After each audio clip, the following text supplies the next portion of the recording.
I feel like focusing on mutualities is like looking at truth as a whole instead of just like the particulars. To pick a role model is to pick a destination, not to pick an idol. Why am I postponing myself? What am I waiting for? And what am I to do? When you're fighting, you're not at peace. So what's the solution? Stop fighting. I'm caught in my own self. I'm kind of just tied up in my own illusions. Why in the same sentence say that you are caught in yourself and caught in your illusions? You are not your illusions.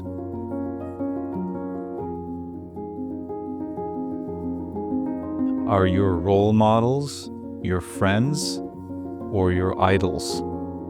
So my response may be less of a direct answer and more of something I've been thinking through and feeling slightly confused about. When I hear the word role model, there's one person I instantly think of. He's certainly not an idol to me, but at the same time, calling him just a friend feels incomplete. I don't go to him for casual conversation. I usually go to him for guidance and to become better than I was before.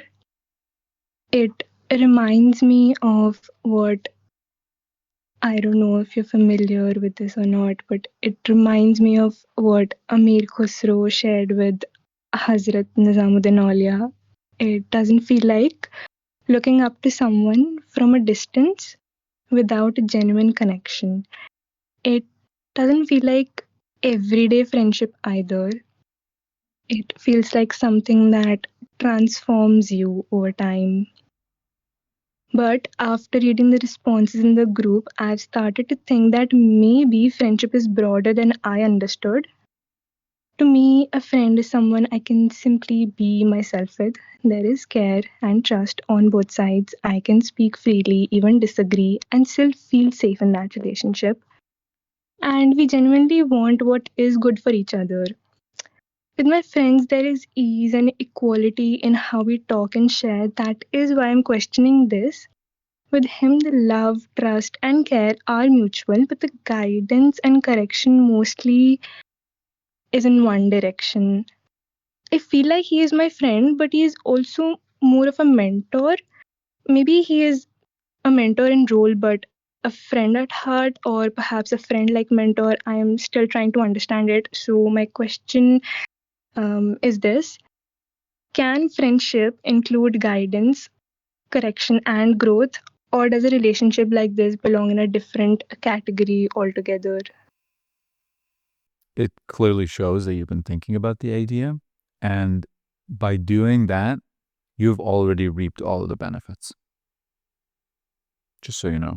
You think you have a confusion about it. You think you have maybe even a problem, so to speak, that you uncovered by thinking about the question.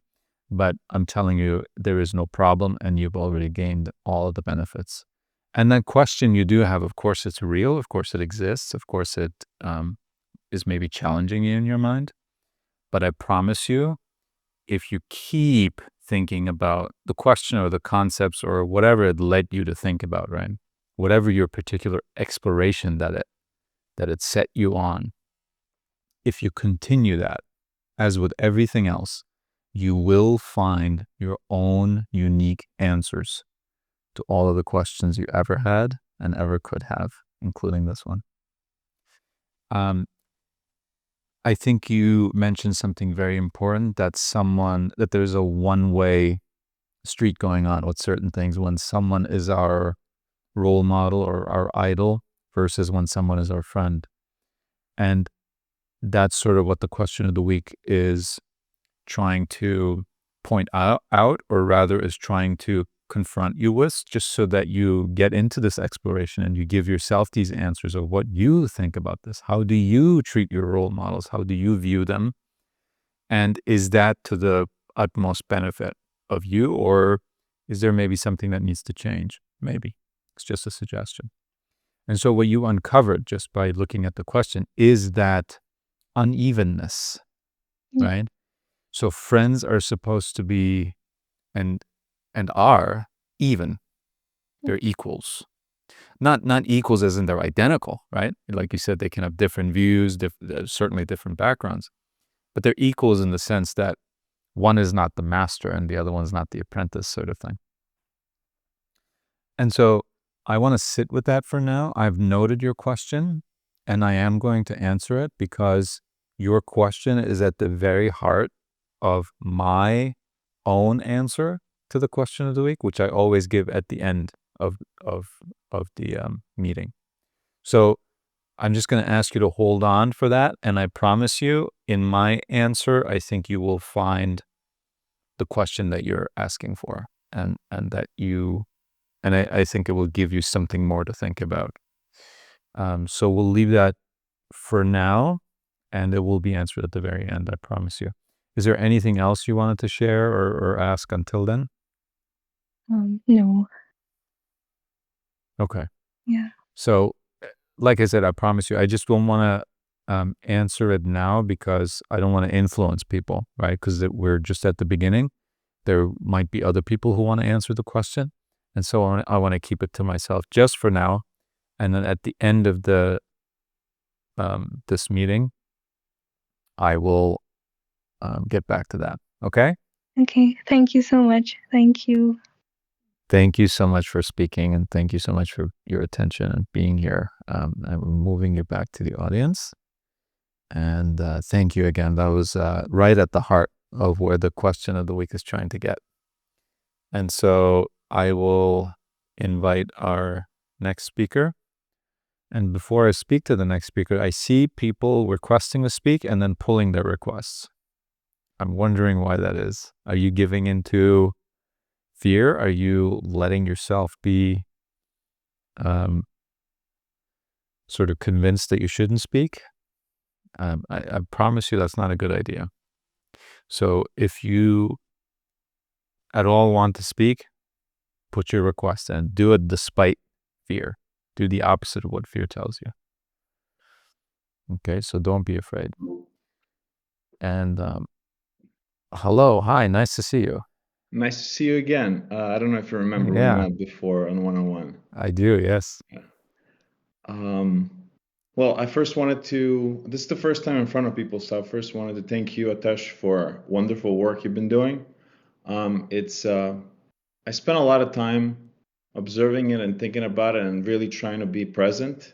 And it comes as a challenge to me a lot of times, but I do force myself to be present, even when it's difficult. And also, I wanted to thank the community. I think I've been just recently joining a Discord chat, and the wealth of knowledge and wealth of support and sharing, it's been overwhelmingly, positive and loving. So I wanted to thank everybody as well. So for the question of the week, what are your role models, friends, or your idols? I've been thinking of this throughout the week. I've been thinking about it, and it's a hard question because in times where, and I don't want to mention my friends' names to protect their identities, but in times where things are stable, in times when things are contempt, in times when times were like okay,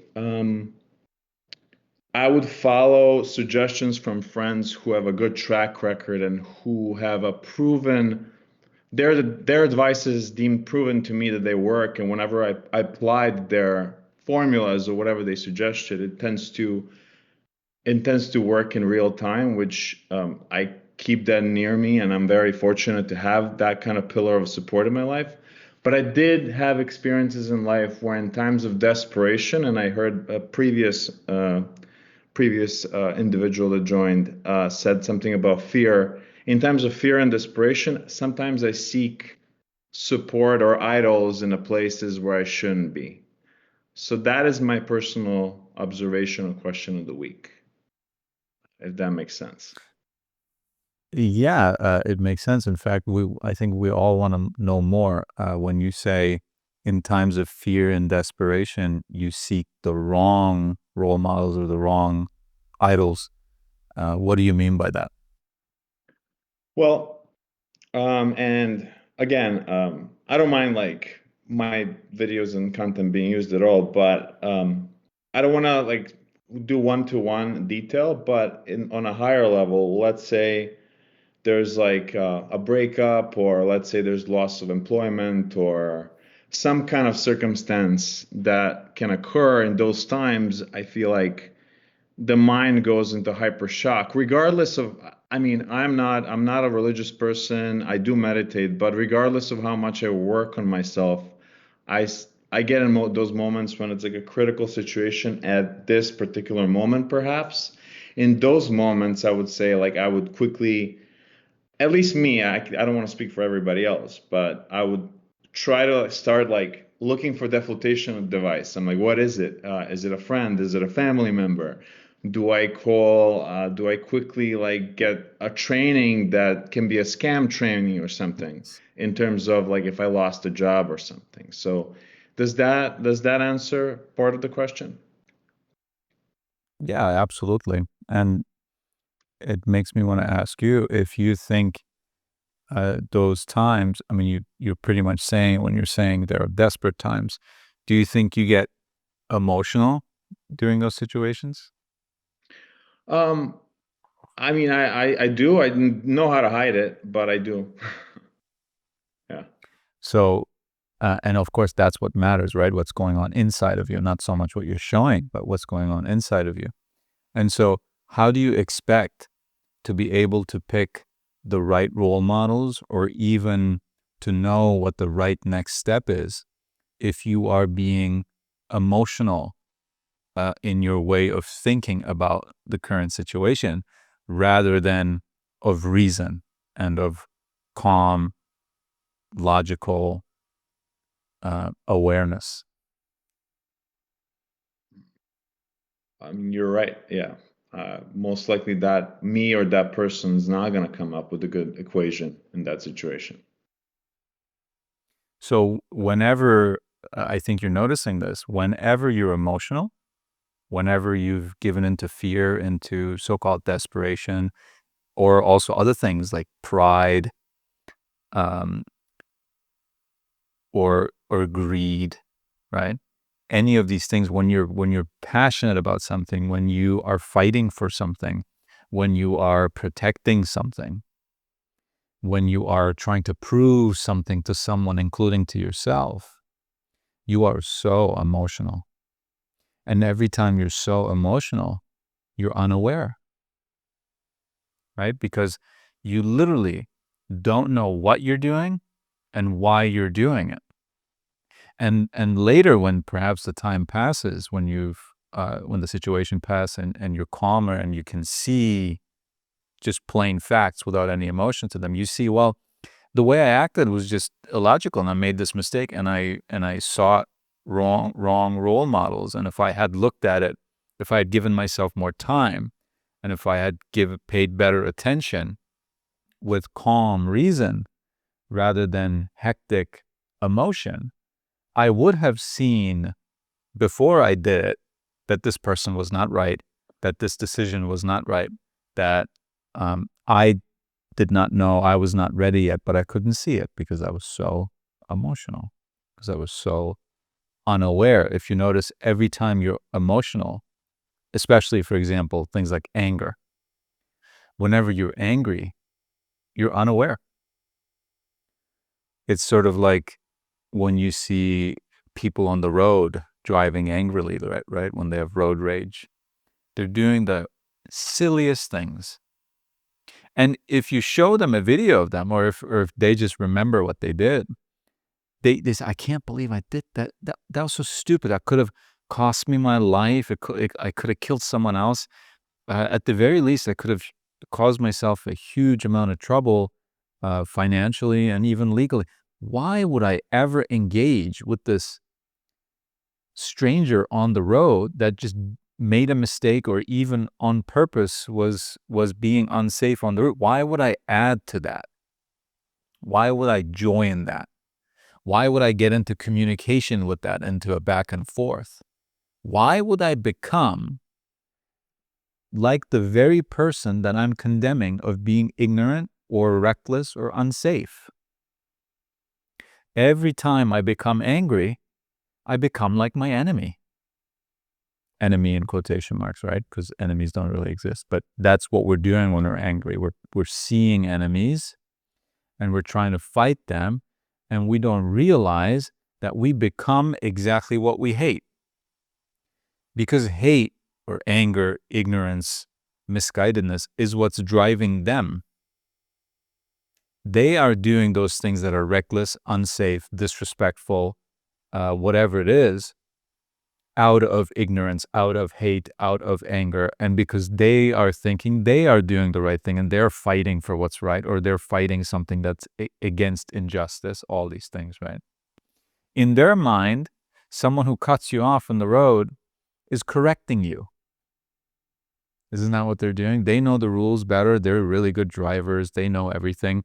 And so they're trying to show you, hey, buddy, this is how you do this. Know your place, stay in your lane, whatever it is. And that's why they engage in these unsafe behaviors. They've given into emotion, right? And they're just on autopilot. And they're not really the ones doing these things because they're unaware. And they come to regret them every single time. Unless their pride is so large, unless they're so emotionally consumed that they never think about their past actions in a calmer, more neutral, objective way. And so they never realize what they're doing is wrong. But 10 times out of 10, if a person looks at those things objectively and even just a little bit calmer, they realize, yeah, that was stupid. I mean, that was just so unnecessary, right? But that's what we're doing every time. It's the same behavior. Maybe you don't have road rage. Maybe you have ascended that, right? Because you can clearly see that makes no sense whatsoever. But then when you yourself are overcome by fear, and again, whatever your reason of fear is, whatever it is, it always seems like it's only affecting you. It always seems like it's so unique to you, or you are going through something very special so that there's no one to help you. No one's ever experienced this, and I'm the only one going, and I have to figure it, and I'm so alone, and I'm helpless, and I don't get any support, and so that's fear, right? And that's blinding you. It's literally making you go unconscious. But what if you never gave in to fear? What if you never became desperate? What if you didn't have to? What if you could always have the perspective of the universe, so to speak, like an objective perspective, rather than your own tiny little perspective, one out of billions? What if we could adopt the universal perspective? If this is possible, right? If it is possible, isn't that what we should be doing? Shouldn't we remain in objective reason at all times?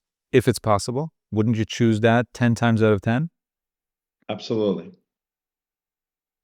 It is not only possible, it has been done and is being done. By the minority of people, yes. But as you know, again, when you are in your calmer state and your objective reasoning state, you know that when one person can do something, anyone can do it. Because we all share the same human nature. And I'm not talking about physical things. I'm not saying just because someone can run 30 miles straight that everyone can do it. That's a physical thing. But if one person can overcome fear in their lives, period, in general, right? Never be dominated by fear ever again.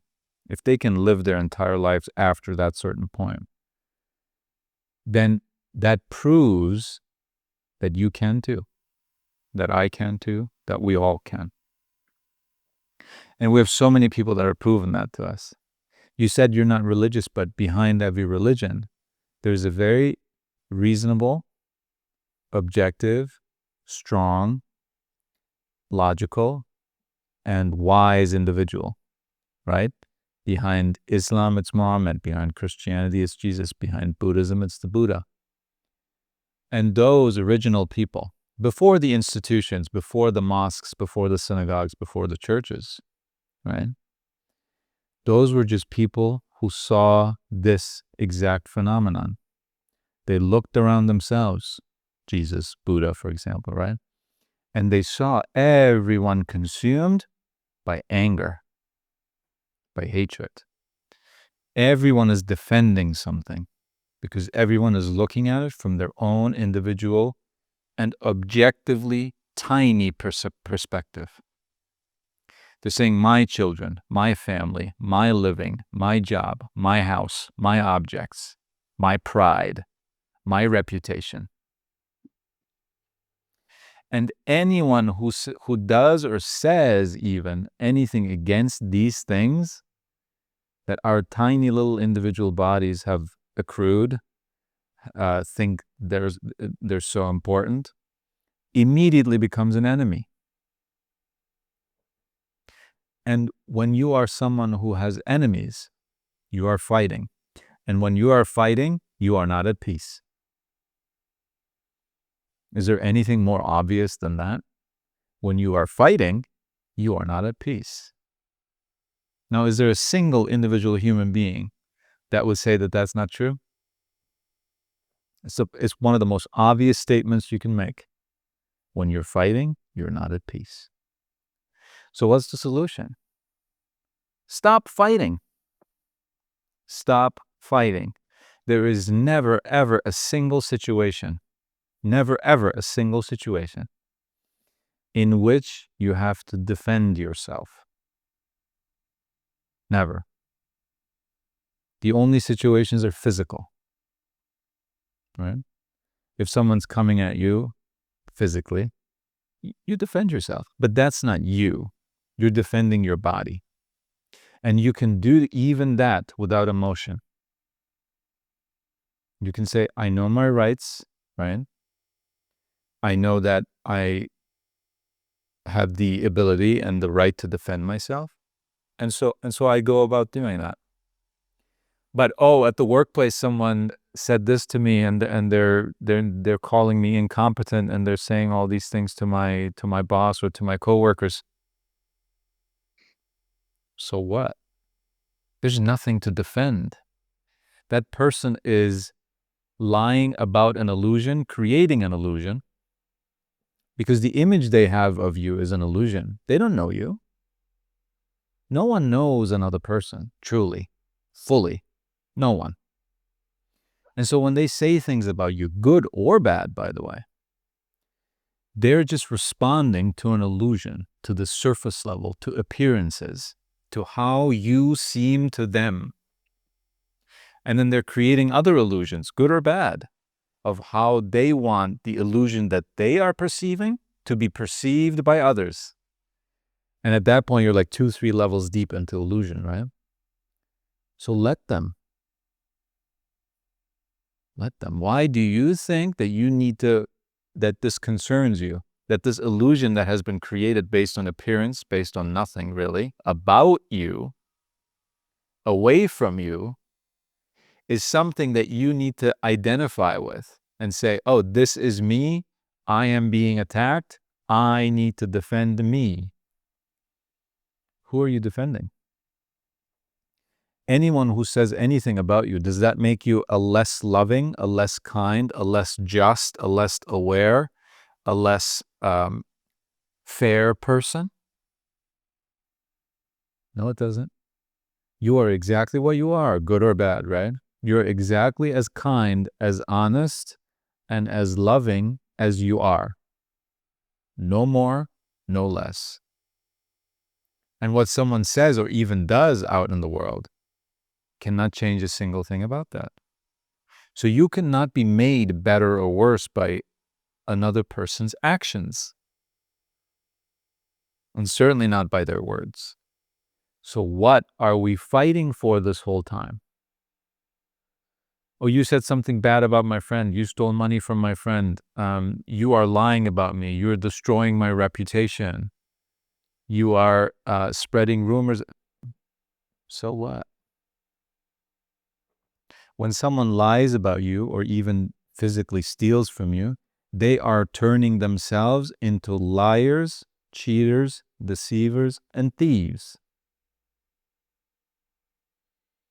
And so they're injuring themselves as soon as they do the thing.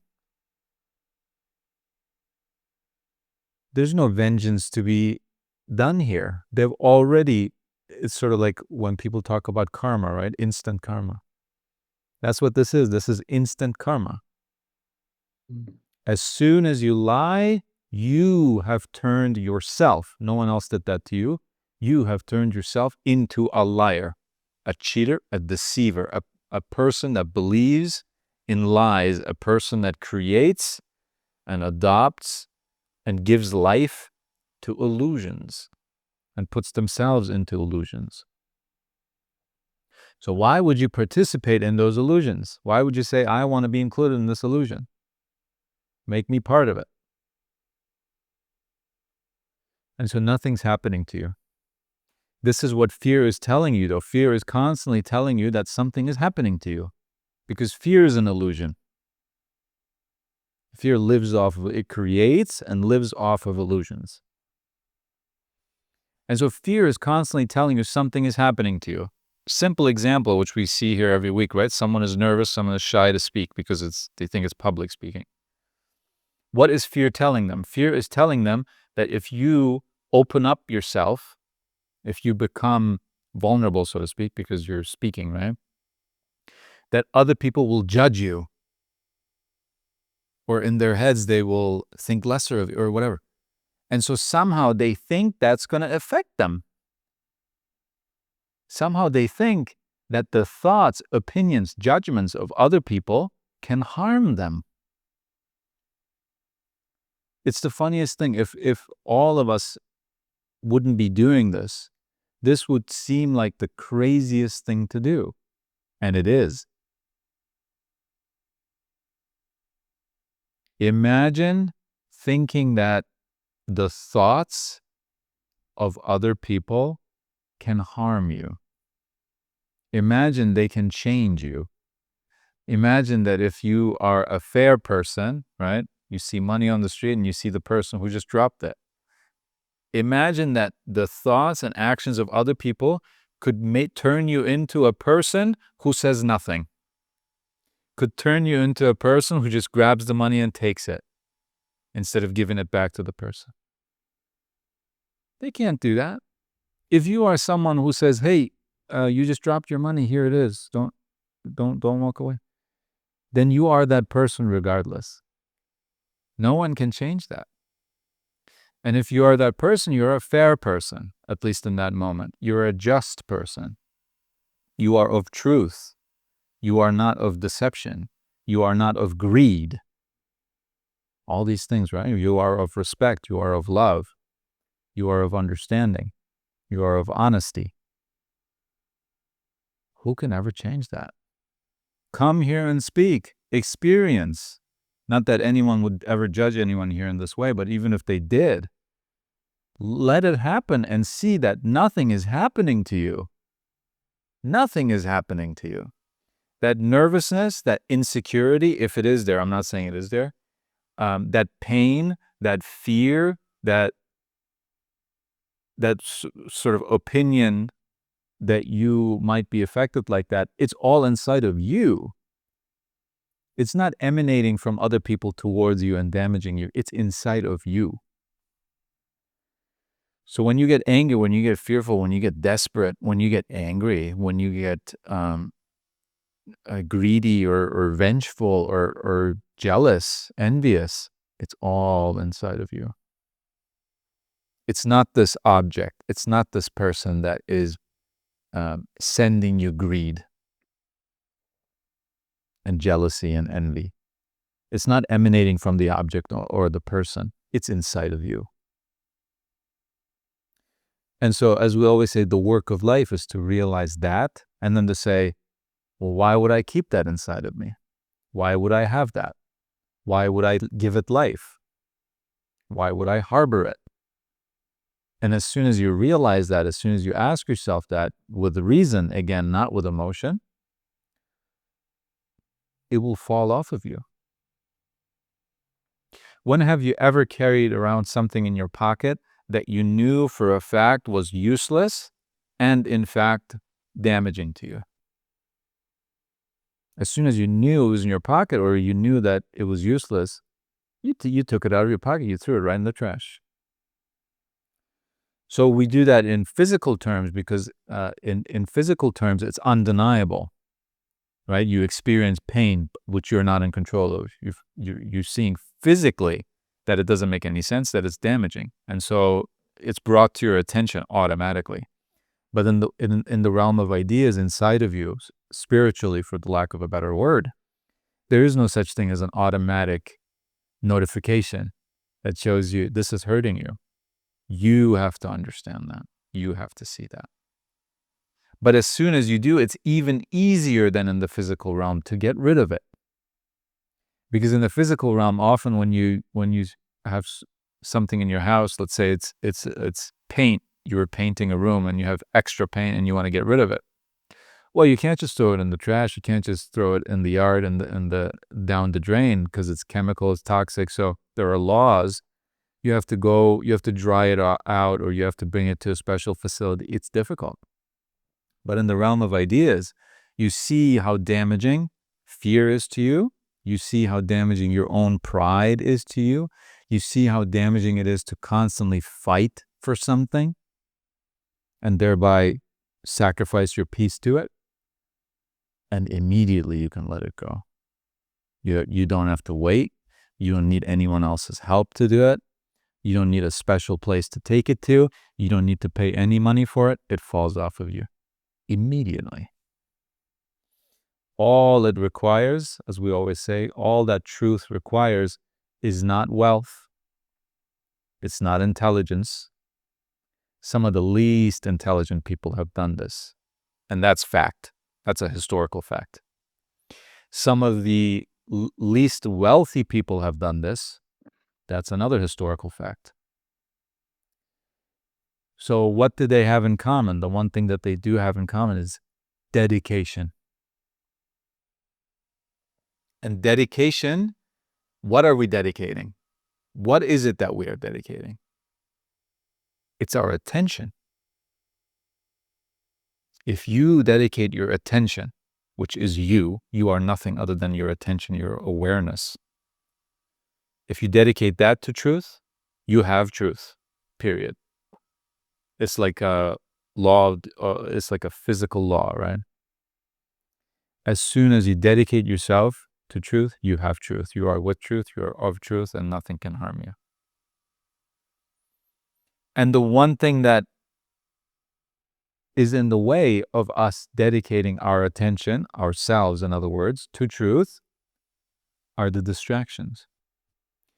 Are everything that takes our attention and makes it go somewhere. In other words, turns our awareness into unawareness. And there is nothing more effective to turn awareness into unawareness than emotion. Nothing. Because awareness equals reason. The nature of awareness, the nature of your attention, is reason. Whenever you are focused on your work, which is just technical and physical, no emotions involved, right? Let's say you're a factory worker, or you're a mathematician, or you're an engineer, or you're a teacher, whatever it is. No emotion involved. There's just certain things that need to be done technically, logistically. What do you refer to? Emotion or reason? You go with reason every time. Every time. And you do this and this and this and this, and you know that that will lead to that. And in fact, it does, and all is well. But for some reason, we leave the job, we leave the workplace, we come home, and the wife is saying something, or the boyfriend is saying something, or the child is saying something, or the dog is barking too much, and we get angry, we get frustrated, we get resentful, we get disillusioned, disappointed. And then what we do out of those emotions, we always regret. Every time. And it speaks to what good people we are inside. That We get angry at a dog and we yell at the dog, and immediately afterwards we feel bad that we just did that. What good, honest, naturally good and honest and beautiful people we are deep inside, that we feel bad at that. At yelling at an animal. It probably didn't even take any offense, but we are not happy that we just did that. And certainly when we do that with our children, our so-called loved ones. And what made us do it? People always say it's the proof is in the language. People always say, I was so angry, I was beside myself. Who was beside whom? Aren't you one person? I was beside myself. What? Or I was out of my mind to do that. I was out of my mind to do that. We're literally saying it. We're saying it. We know it already, right? So get away from being so emotional.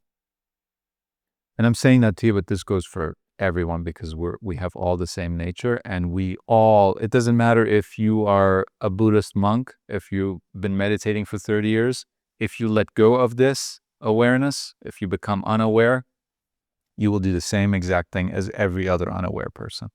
That's why we say philosophy as a way of life, as a practice, not something you turn to when you need something, but as a way of life. Just like with anything else, you train, you prepare, you live it, and you become it.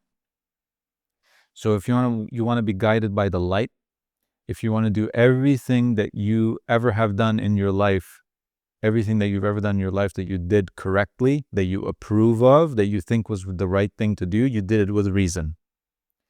And so if you want to realize that and you want to continue that practice and you want to apply it to everything in your life, then you need to be of reason as a practice, as a way of life.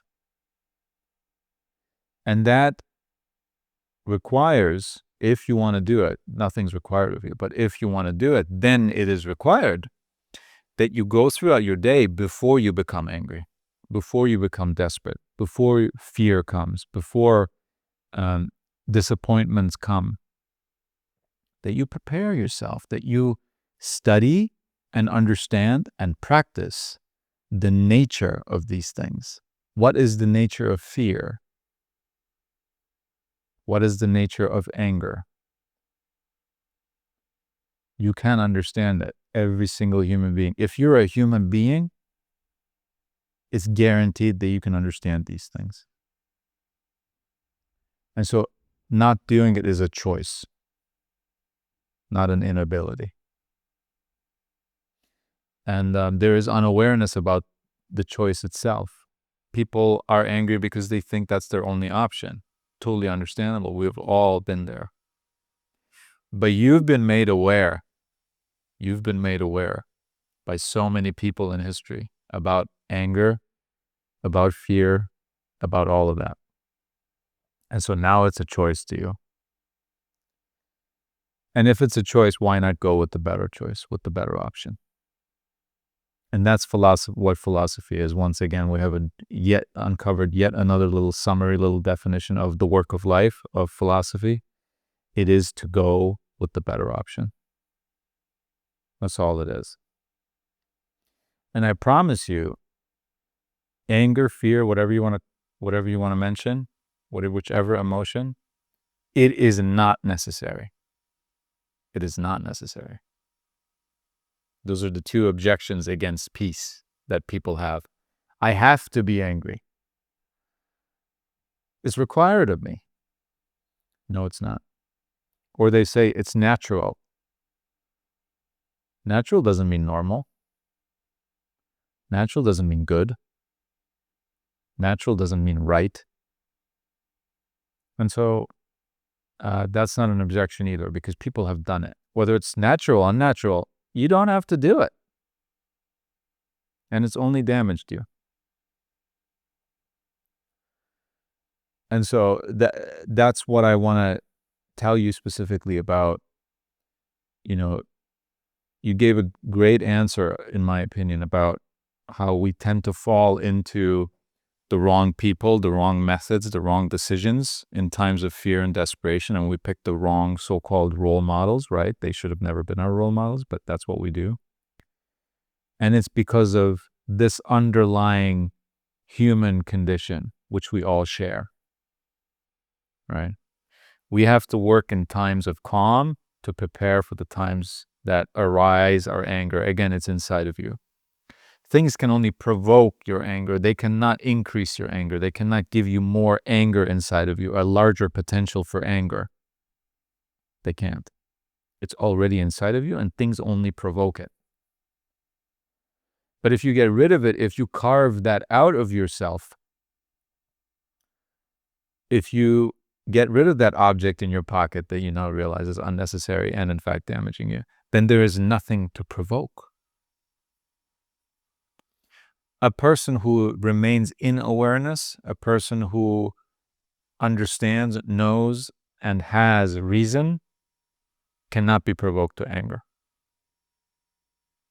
cannot be provoked to fear,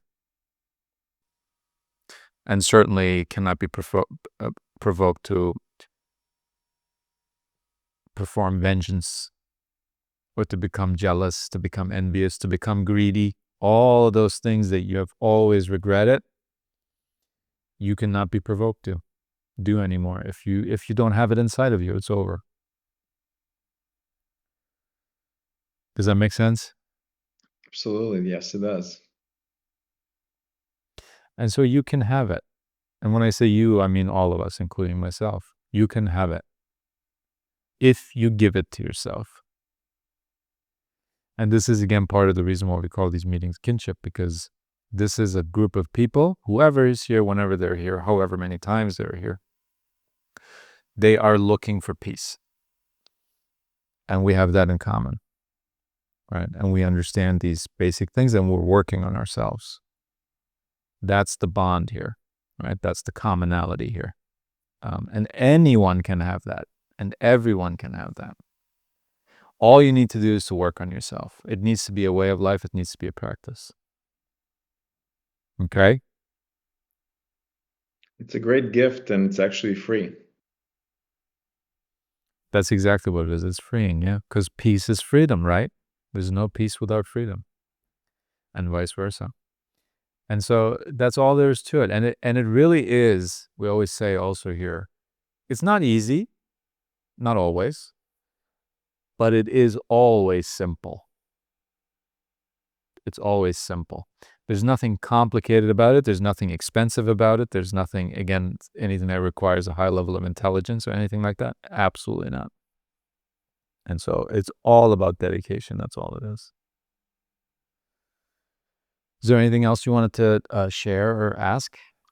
I'm good for now. Thank you so much. I want to give space for others to speak as well. So I really, really appreciate that, and that made my day 10 times more better now. So thank you as always, and yeah. Thank you for Thanks being everybody here, for and paying thank you for attention. your, yeah, absolutely. And thank you for your answer of the question of the week, and thanks for speaking up, and thanks for being here. And it was great to see you again. I hope I see you around here more often, but no expectation.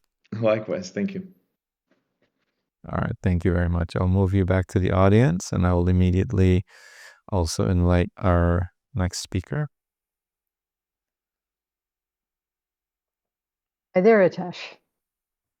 Hi. Thank you. Well, first of all, I appreciate your encouragement, as you've been doing, for us to not withdraw our hand, which I was almost wanting to do. But I am here because, you put it out there wonderfully about not being afraid because we are kin. So you put in a request before and then you withdrew it? No. This was my first time, and I thought, maybe I'll just take it out. Yeah, but I thought, let me just stay here, let me see, let me be in it. So I appreciate that encouragement. So what was it inside of you that told you that? Told me to what, not do it? To maybe withdraw, to maybe not speak, at least not this week. Yeah. What did that feel Yeah, like? well, I've done it other weeks. I thought I'm going to do it. And then I thought, oh my gosh, there's 5 hands raised. I can't do it now.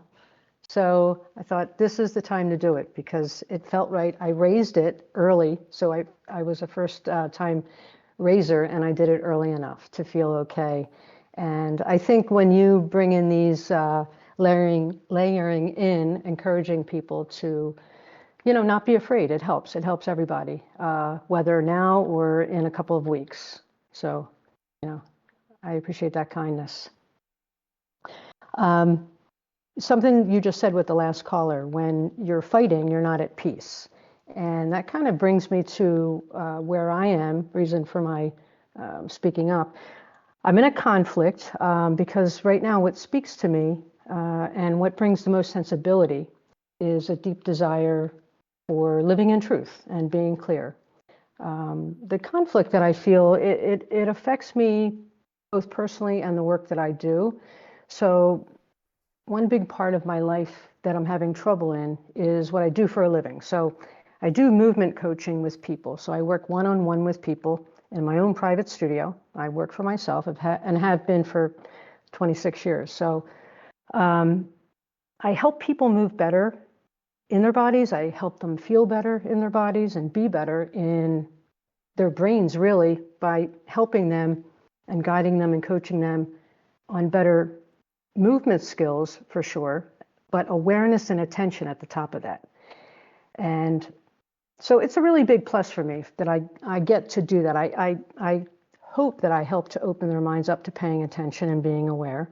But my conflict is a couple of things. So I deal with much more than just coaching and guiding movement.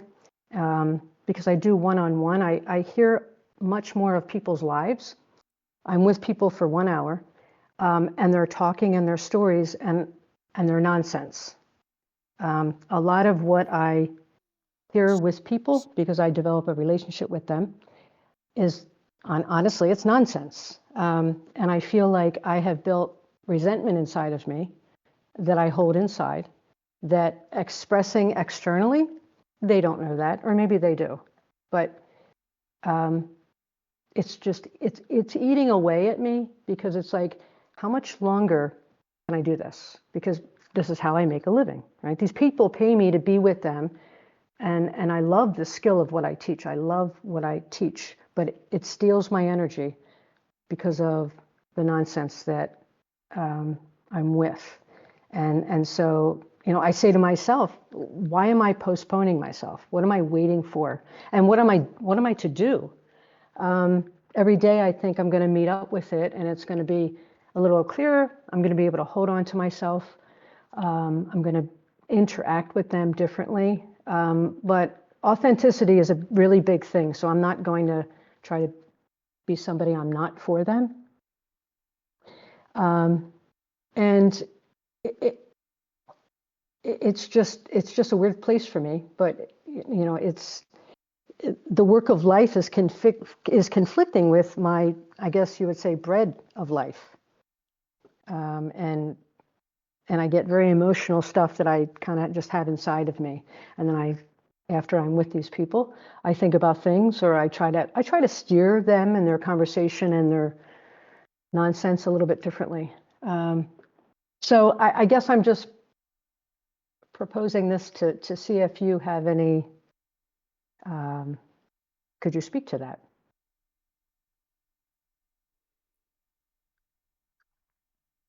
Do you see yourself as an authentic person? I do. As an honest person?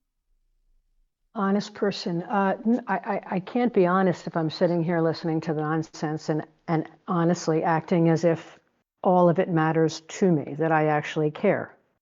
I do care about the stuff that pertains to why you are coming to be and paying me to be with you for 1 hour. I care about all this stuff that I can help you with. But all of the other stuff, so no, I guess to answer your question, that doesn't make me an honest person. Otherwise, I could say I am an honest person. But you believe in honesty. You think of yourself as a person who values honesty. Yes. Yes. And do you value, or do you see yourself as a person who values being loving? Yeah. I And do you see yourself as a person who values justice? Yes.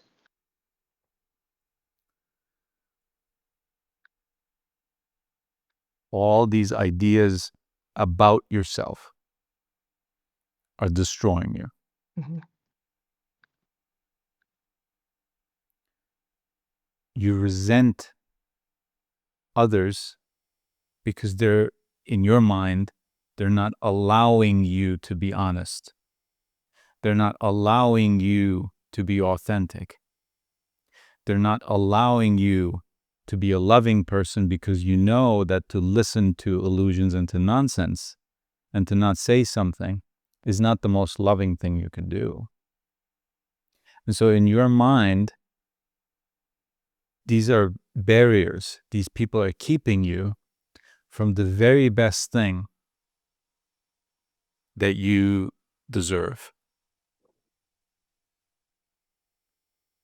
But fact of the matter is, just like the people that you listen to who have identities as being a mother, and so they keep talking about um, how well they're teaching their children and how proud they are sometimes, and also how afraid they are that something might happen to them. And you just say, these are all illusions. Relax. None of this has happened. And if it happened, you couldn't do anything. So why are you thinking about it? Right? Mhm. And there are many, many illusions. There are many, many identities. One can literally even identify as someone who has no identities. And so that's why I always say, and this obviously goes for all of us, identities run deep and wide. And the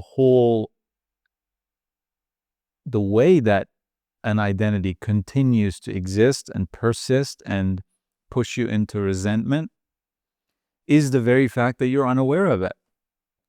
Just like those people you listen to their illusions, you listen to their nonsense. And you're right, it is not sense, so it is nonsense.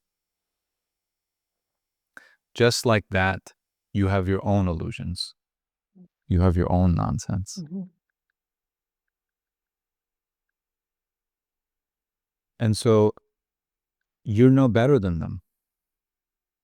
And when I say you, I mean all of us, including myself. You are no better than the people who you rightfully and truthfully say they are speaking nonsense and that they are trapped in illusions. And you can clearly see their illusions, but you can't see your own. Just like they can't. And so you think because you are seeing illusions that they can't see, that you are better than them. And even though you are better than them, however, they are the very reason that you can't be as honest as you want to be, as authentic as you want to be, as at peace as you want to be, as free as you want to be, as calm as you want to be, as loving as you want to be. And so you resent them because you think you're better than them. But the very fact that you have resentment shows you that you are no better than all these other people who have resentment and who talk to you about their particular resentments. You don't share those resentments, but you have your own. Literally, you are the person who someone is speaking to, thinking they're bonding with you, having a good time with you, opening up to you. But they're unaware that the more they talk to you about these things, the more you resent them. And that's not a loving thing to do. That's not a fair thing to do. That's not a just thing to do. That's not an honest thing to do. That's not an authentic thing to do. But you are the one doing it. No one is forcing you to do that. Mhm. Their illusions, their nonsense does not force your resentment. It is you who is creating and feeding and sending out and multiplying within yourself that resentment.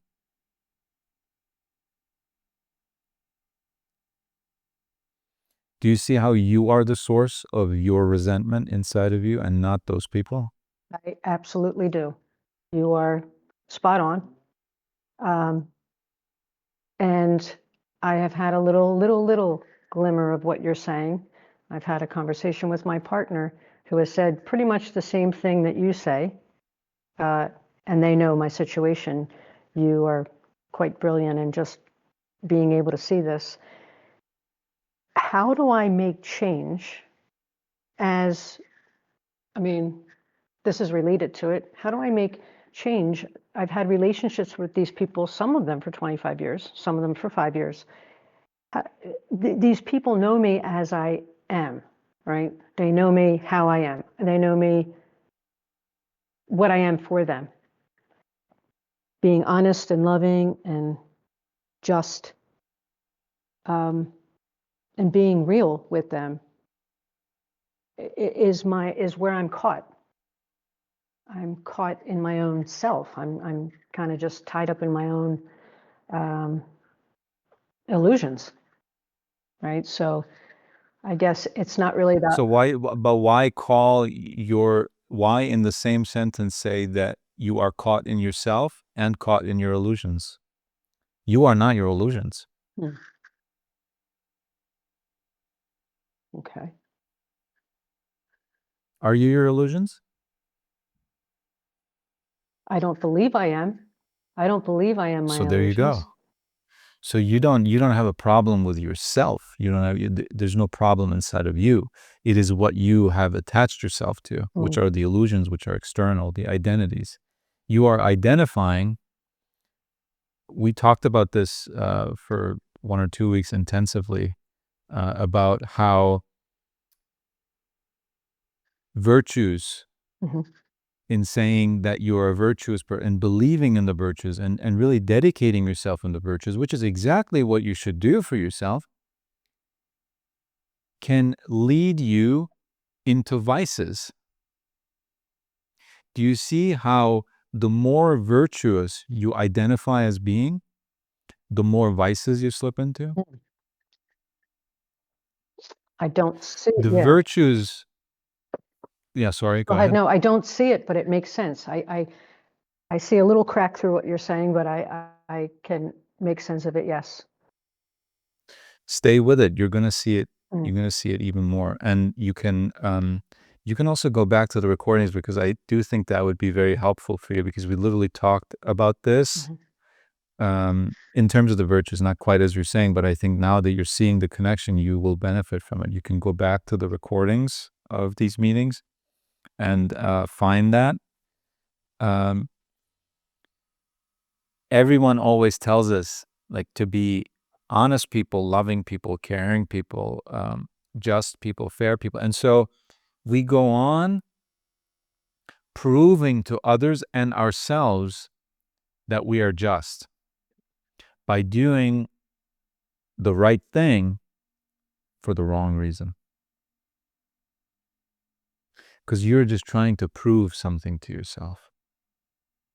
And the only thing inside of you that needs proof of anything are identities. But the identity is not you. The identity of you being an honest person is not you. You want to be honest for no other reason that being honest is simply the right thing to do. And not right as in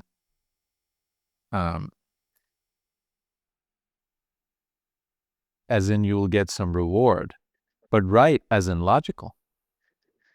Why would I make my life more complicated by lying and cheating and deceiving, keeping track of all these lies, making sure that this one person that I told something else to does not meet the other person that I told something? Why would I complicate my life in this way? Truth, honesty is easier. It's simpler. I'm not smart, so why am I making my life more complicated than it has to be? That's why I go with honesty. I don't care who sees it, who knows it, who thinks otherwise of me. Decouple the actions and opinions and beliefs of others from your own self, because they have nothing to do with them. And that connection in between those two things, you are the one who made that connection. It was never there, and it still doesn't need to be there. Yeah.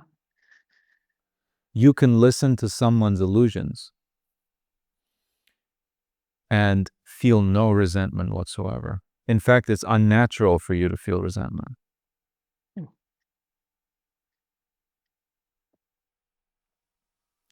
Just like I want you to focus on this.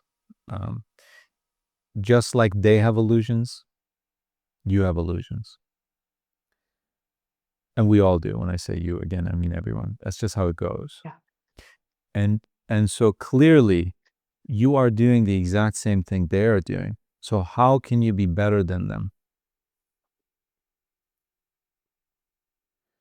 And so everyone you resent for not allowing you knowingly or unknowingly, directly or indirectly, to be as honest as you want, to be as authentic as you want, to be as loving as you want, all those people, forgive them. Because they're not doing it on purpose. Just like you don't know what you're doing and why you're doing it when you're in your illusions, when you're guided by your identities, overcome by emotion, you don't mean to harm anyone. You can't help yourself. Listen, everything you're saying right now, everyone else is saying too inside themselves. They say, I am conflicted. I don't know what to do. I feel resentment and I don't want to, but I can't help myself. They're all in the same position. Even if they seem confident, even if they seem like they know what they're doing, they don't want that. No one wants that. Because it's not peaceful. Everyone knows what not peace feels like. Right? Everyone knows what unrest feels like. And no one wants that. But they literally know not what they are doing. And they can't help themselves. And you can't help them because you can't even help yourself. So why judge other people in that way?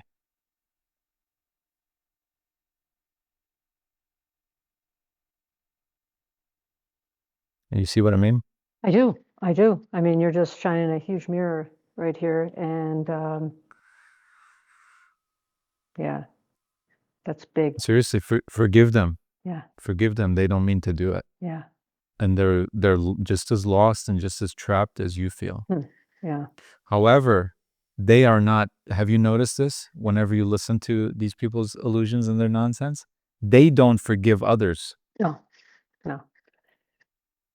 Have you noticed that? Absolutely. Yeah. They are always right and other people are always wrong, and they are always competent and other people are always incompetent, and other people always refuse to acknowledge mistakes and to apologize to them. That's what they keep telling you, right? Yeah. If they just forgave those people, they would be free themselves. Mhm. But they're not doing that. So if you forgive them, you will become free of your resentment towards them. Because that, like we just talked also to the other speaker, your resentment is not being sent to you from them. You are not being harassed by other people throwing resentment at you. That resentment is inside of you already. I absolutely know that 100%. I have created that for sure. So if you let go of that resentment, which is what you can do by forgiving them, then you won't have any resentment. And you can listen to illusions all day long. By the way, also, you don't have to listen to illusions. Like, this is more of a logistical thing, but I'm sure you could structure it in a way where you say, hey, from now on, we don't talk about personal things because that's part of my therapy, whatever. And it truly could be. I mean, that's why I always say, Let's not talk about politics. Let's not talk about personal things, because it sets up a barrier before we can get to the fundamental mutualities that are far beyond such things as politics and personal opinions about anything, or personal stories about things, experiences. Mhm. So why would we do that? Why would we set up that barrier only then to have to overcome it somehow? Let's not even put it there. And let's go to the general core issue and just talk about that in general terms. And more often than not, people find when they need to speak in that way, when they're not allowed to, not allowed to, but you know what I mean, mention personal things or politics, they see it in front of their eyes dissolving, because they say it was never any deeper than that. There was never a problem there. I was just disagreeing with this person, with their opinions, with certain beliefs, maybe even again politically. But beneath that, there was never a problem. And so, but once you let go of resentment, once you look at it more reasonably and with awareness, it will come to you, those logistical things of how you can structure your sessions, maybe a little bit more conducive to not having so many illusions and nonsense being talked about. But again, more importantly, they could talk nonsense all they want. You would never be resentful. Yeah. And in fact, if you have something to offer that could dissolve their illusions, as we often do here in these conversations, right? People say things and then other people realize, wow, I never thought about it like that. An aware person, a person who has let go, who has forgiven, and who has dropped their resentment towards the world, really, is also not only freed up for happiness, but they're also freed up to see the conflicts within other people, specifically their source, and to offer certain things if that person is ready. This is, again, not your mission, not your requirement, and that should not become an objective for you at all.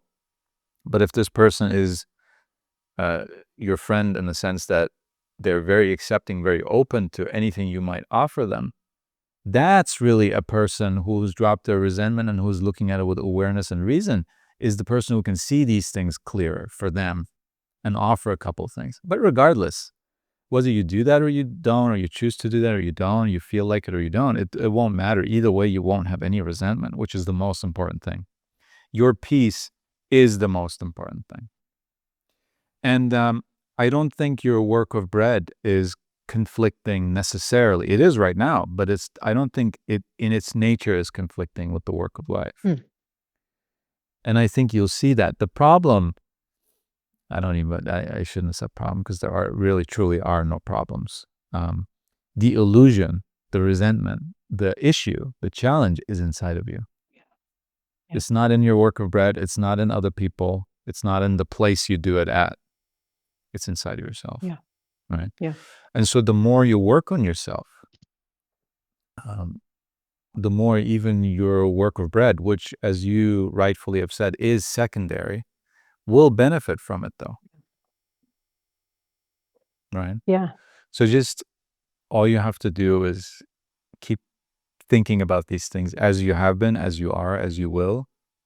There are no problems. You are already doing the very best thing for yourself by thinking about this, by admitting.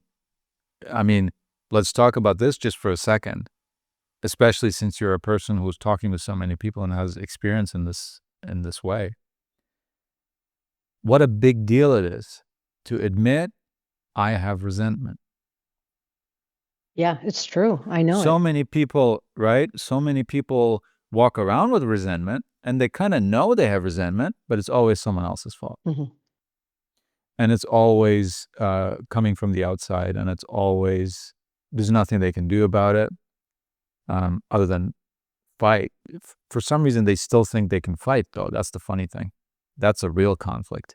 People think they can do nothing about this world being such a terrible place, yet at the same time, they keep fighting every day to make it a better place. Yeah.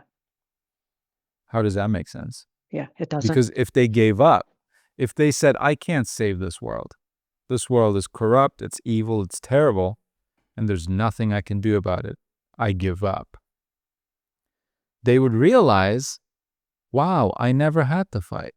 I never had to do anything about this. Nothing's going to change. And perhaps they will go even further and say, hey, there never was a reason to fight. Everything's fine. It's my illusions. Yeah. Yeah. Or they would fight and actually get a result and actually make the world better, and that fighting would at some point end. But no, people willingly, without them knowing perhaps, but still willingly, keep themselves in this impossible situation where they know or they think they can never fix anything, yet at the same time they're going around every day putting out fires and trying to fix things and people and telling them how other people are wrong and what they need to do to correct themselves. Yeah, true. It doesn't make any sense. So you have already triumphed over these fundamental things such as fear, frustration, resentment, anger, hatred in itself by noticing it inside of you, by saying, I have resentment. Yeah. Yeah. I have resentment. I have an issue. I have something to overcome here. Most people never do that. And so how can they get rid of it when they don't even acknowledge it? So that's what you're doing here. And the more you do it, it's inevitable that you will drop it. Well, it feels very freeing to hear that and to, very clear I have resentment. And I guess I was just caught up in myself, in my illusions. And you said forgive them. That to me, just hearing that and imagining that in my body feels so freeing.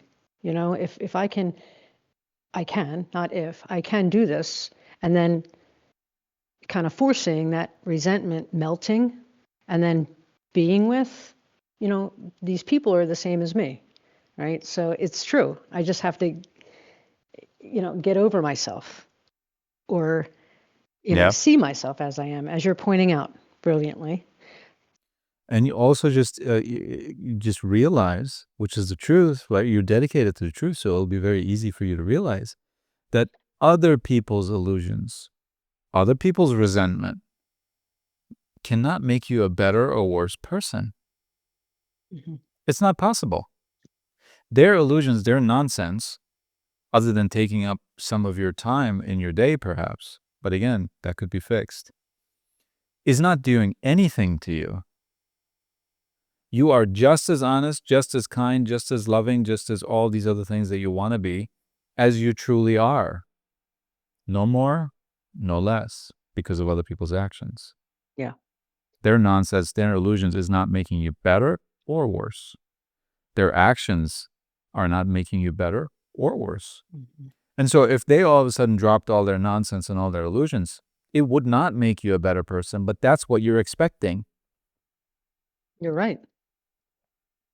You're saying my resentment will decrease in relation to their decreasing of their illusions and their nonsense. No, it won't. Yeah.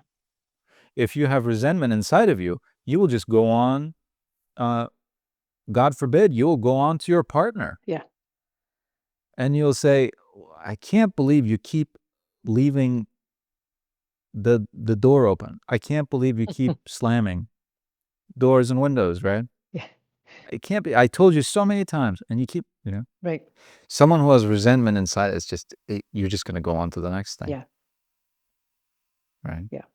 And so that needs to be, you need to forgive everyone, and you need to realize that everyone's doing their best, and they feel just as helpless and just as trapped as you do. But also to realize that it's an illusion that other people's actions affect us in this way, that they can increase or decrease our anger or resentment towards the world. No. That's an illusion. Yeah. And as soon as you see something being an illusion, as you know from your past experiences, you let it go. It just falls off of you. I mean, even if you, for some reason, wanted to hang on to it, you wouldn't be able to hang on to an illusion once you see that it is an illusion. Sure. Makes sense. And so you've seen that illusion now, I hope, that other people's actions, thoughts, opinions, nonsense, their illusions cannot affect you. Yeah. There's nothing that you are being prohibited from. There are no problems. And you are completely independent. of what's happening outside of you. Yeah. And the more you see that, the more that resentment is also at the same time going to go away naturally, because right now you think other people are doing something to you. Yeah. They're not doing anything to you. They're fighting themselves just like you are. Yeah. That's the only issue that there is, but it's within each person. Yeah. It's not that what's going on inside of me is affecting you. No, what's going on inside of me is affecting me. What's going on inside of you is affecting you. And just like you can't fix them, they can't fix you. I can't fix you. You can't fix me. Your partner can't fix you. You can't fix your partner. Everyone needs to do that in themselves, for themselves, by themselves. There's absolutely no other way. And I don't wish there to be one, because if someone could do this for us, if we could pay someone to do it, it would require money to be at peace. Yeah. I don't want to live in a world like that. Or it would only hyper intelligent people could figure this out and thereby give themselves peace. So that means if I'm not born with a particularly high IQ, I can't have happiness, I can't have freedom, I can't have peace. So we well and truly live in the best possible universe. It doesn't require wealth, it doesn't require intelligence, it only requires your attention. And like we said before, your attention is you. You are nothing other than that which is listening to me right now. And when you're speaking, you are nothing other than that which is speaking right now. That's you. That's it. Yeah. You are not your past. You are not what happened to you. You are not your ambitions. You are not the illusions of your clients. You are not the past mistakes of your partner. You are not your dreams, your goals. You are not your identities. You are not your own illusions and your own nonsense either. None of that is you. All of those are identities. You're also not an honest person. You're not a good person. You're not a fair person. You're not a loving person. None of that is you. Whenever you are being fair, whenever you are being loving, that's just what you do. Because it makes sense. Yeah. There are two options in a situation. I can be honest right now. I can be dishonest. I can be fair. I can be unfair. Why would I go with unfairness? Is there a good reason? If there is, I'll become unfair. I don't care.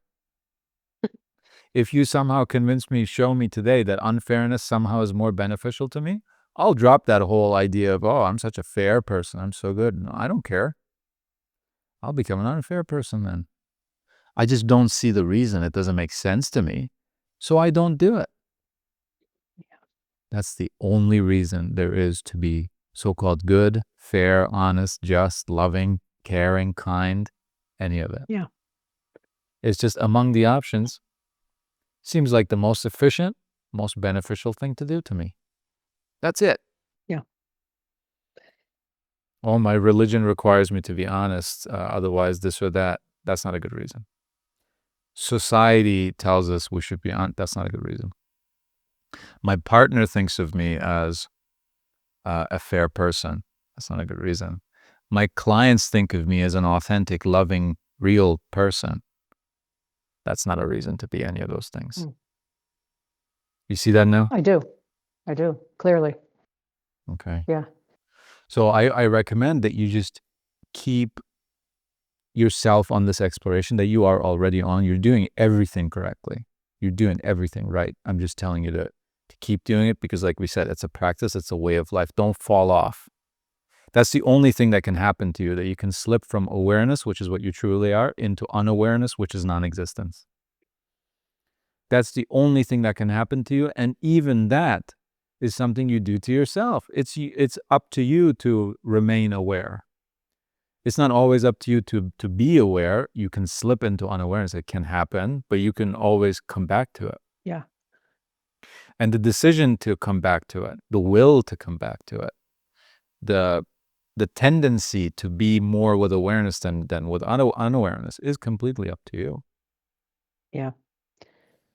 And so that's the only thing that you have to keep your mind on.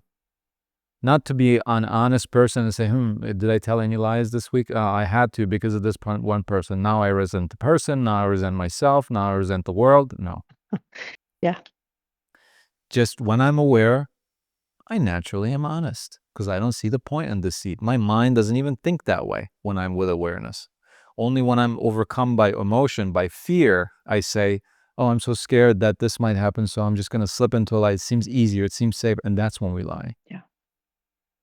But whenever we are of reason, of awareness, whenever we are ourselves, essentially, we just say, no, lies, deception, cheating, unfairness, hatred, anger, it's not even an option.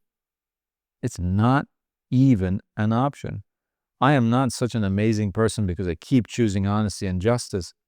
No, it's literally not an option to me. It doesn't make any sense to me. It's not on the table. Yeah. Yeah. Clear. Yeah. That's all there's to it. Yeah. Like, Remain aware. If you remain aware, you will be of reason rather than emotion, because emotion is unawareness, so you'll never get into it.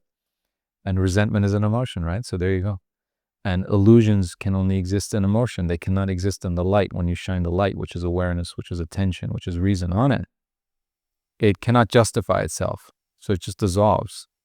Yeah. Or it tries to hide in another shadow. But if you keep shining the light of reason onto illusion, how can it survive? It's impossible. It's like saying you can shine a flashlight into some shadows, but other shadows are not lit up by a flashlight. It's not. That's not how the world works. It's not physics. It's against physics, right? right. And this is just like that. You shine reason on illusion, illusion must disappear. It has no other choice. Yeah.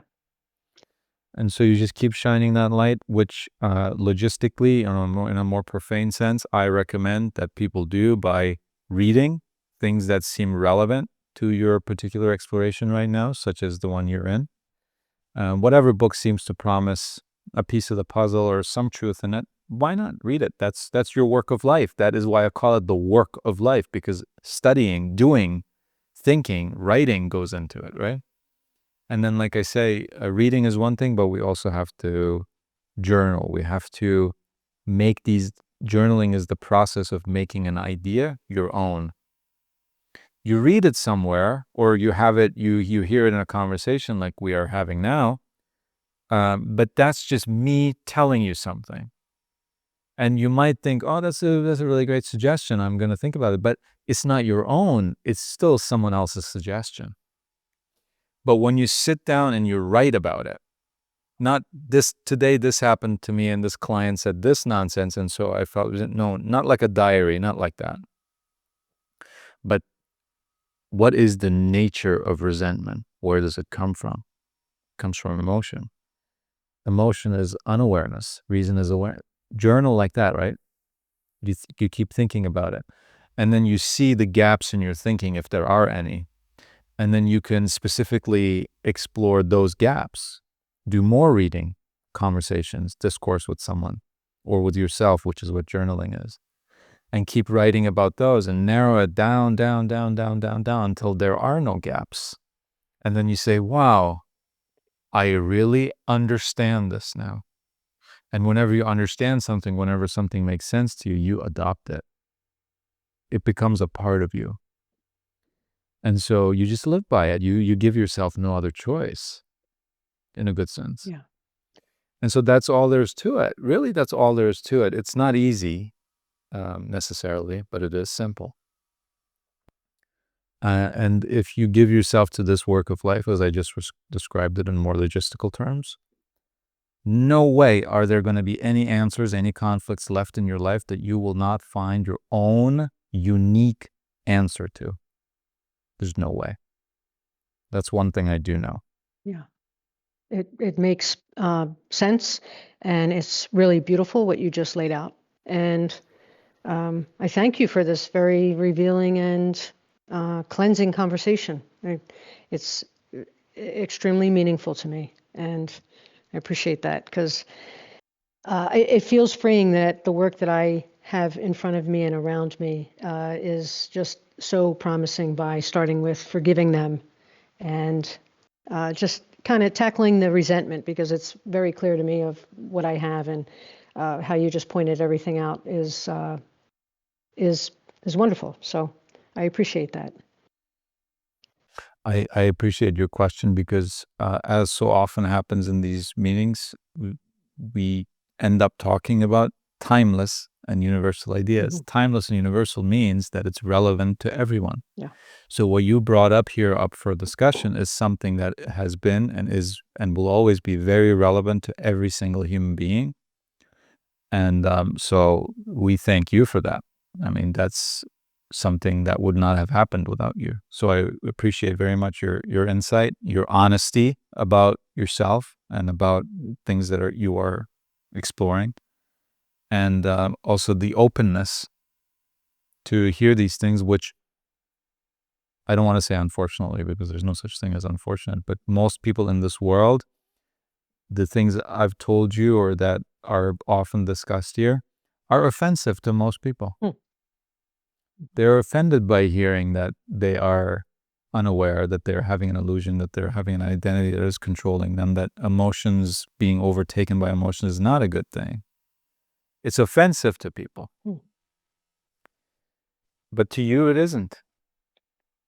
How did that happen? No, I know it's true. And could you imagine a peaceful life without that non-offensiveness in your life? Absolutely. You would never learn about truth if you were offended by these things. Yeah. But most people are. Yeah. So it's also about realizing how much you've already freed yourself and about all the things you're already doing. It's not like you haven't done anything yet. You're so free already. You're so free that you're thinking about the resentment that you have about other people's illusions and their problems. Yeah. It's such a, spiritually first world problem, if you will. Sure. Yeah. In a good sense, and that's a great thing. Of course, you want to have no problems left in your mind. And so, of course, you should go after these things. But it's also a privilege to realize, wow, how free I already am. Yeah. It's amazing. Yeah. Beautiful. Yeah. That's a good word, privilege. Yeah. True. Exactly. Yeah. Thank you. Thank you so much. So thank you once again. I will put you back to the audience, and with great gratitude to what you brought here, those super relevant ideas and timeless and universal ideas, truly, that we had the privilege once again to discuss with you and everyone here. Thank you so much.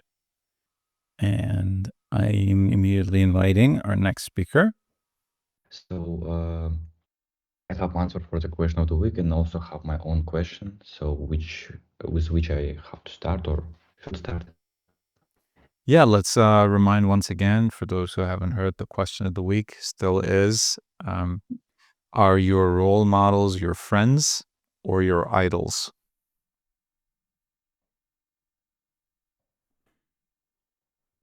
So basically, I was thinking about that and also remembered that our friends are people who share the same ideas with us and share the same worldview with us. Anyone, and I guess that even if it sounds too vague or I don't know how to pronounce it, like I think with anyone who has the same ideas with you, you can actually become friends with, and it wouldn't. It's like problem to become friends with such person who also is kind or also is a good person.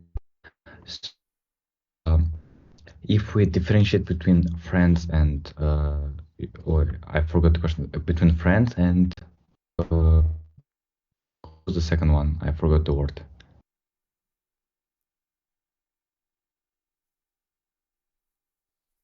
Liking or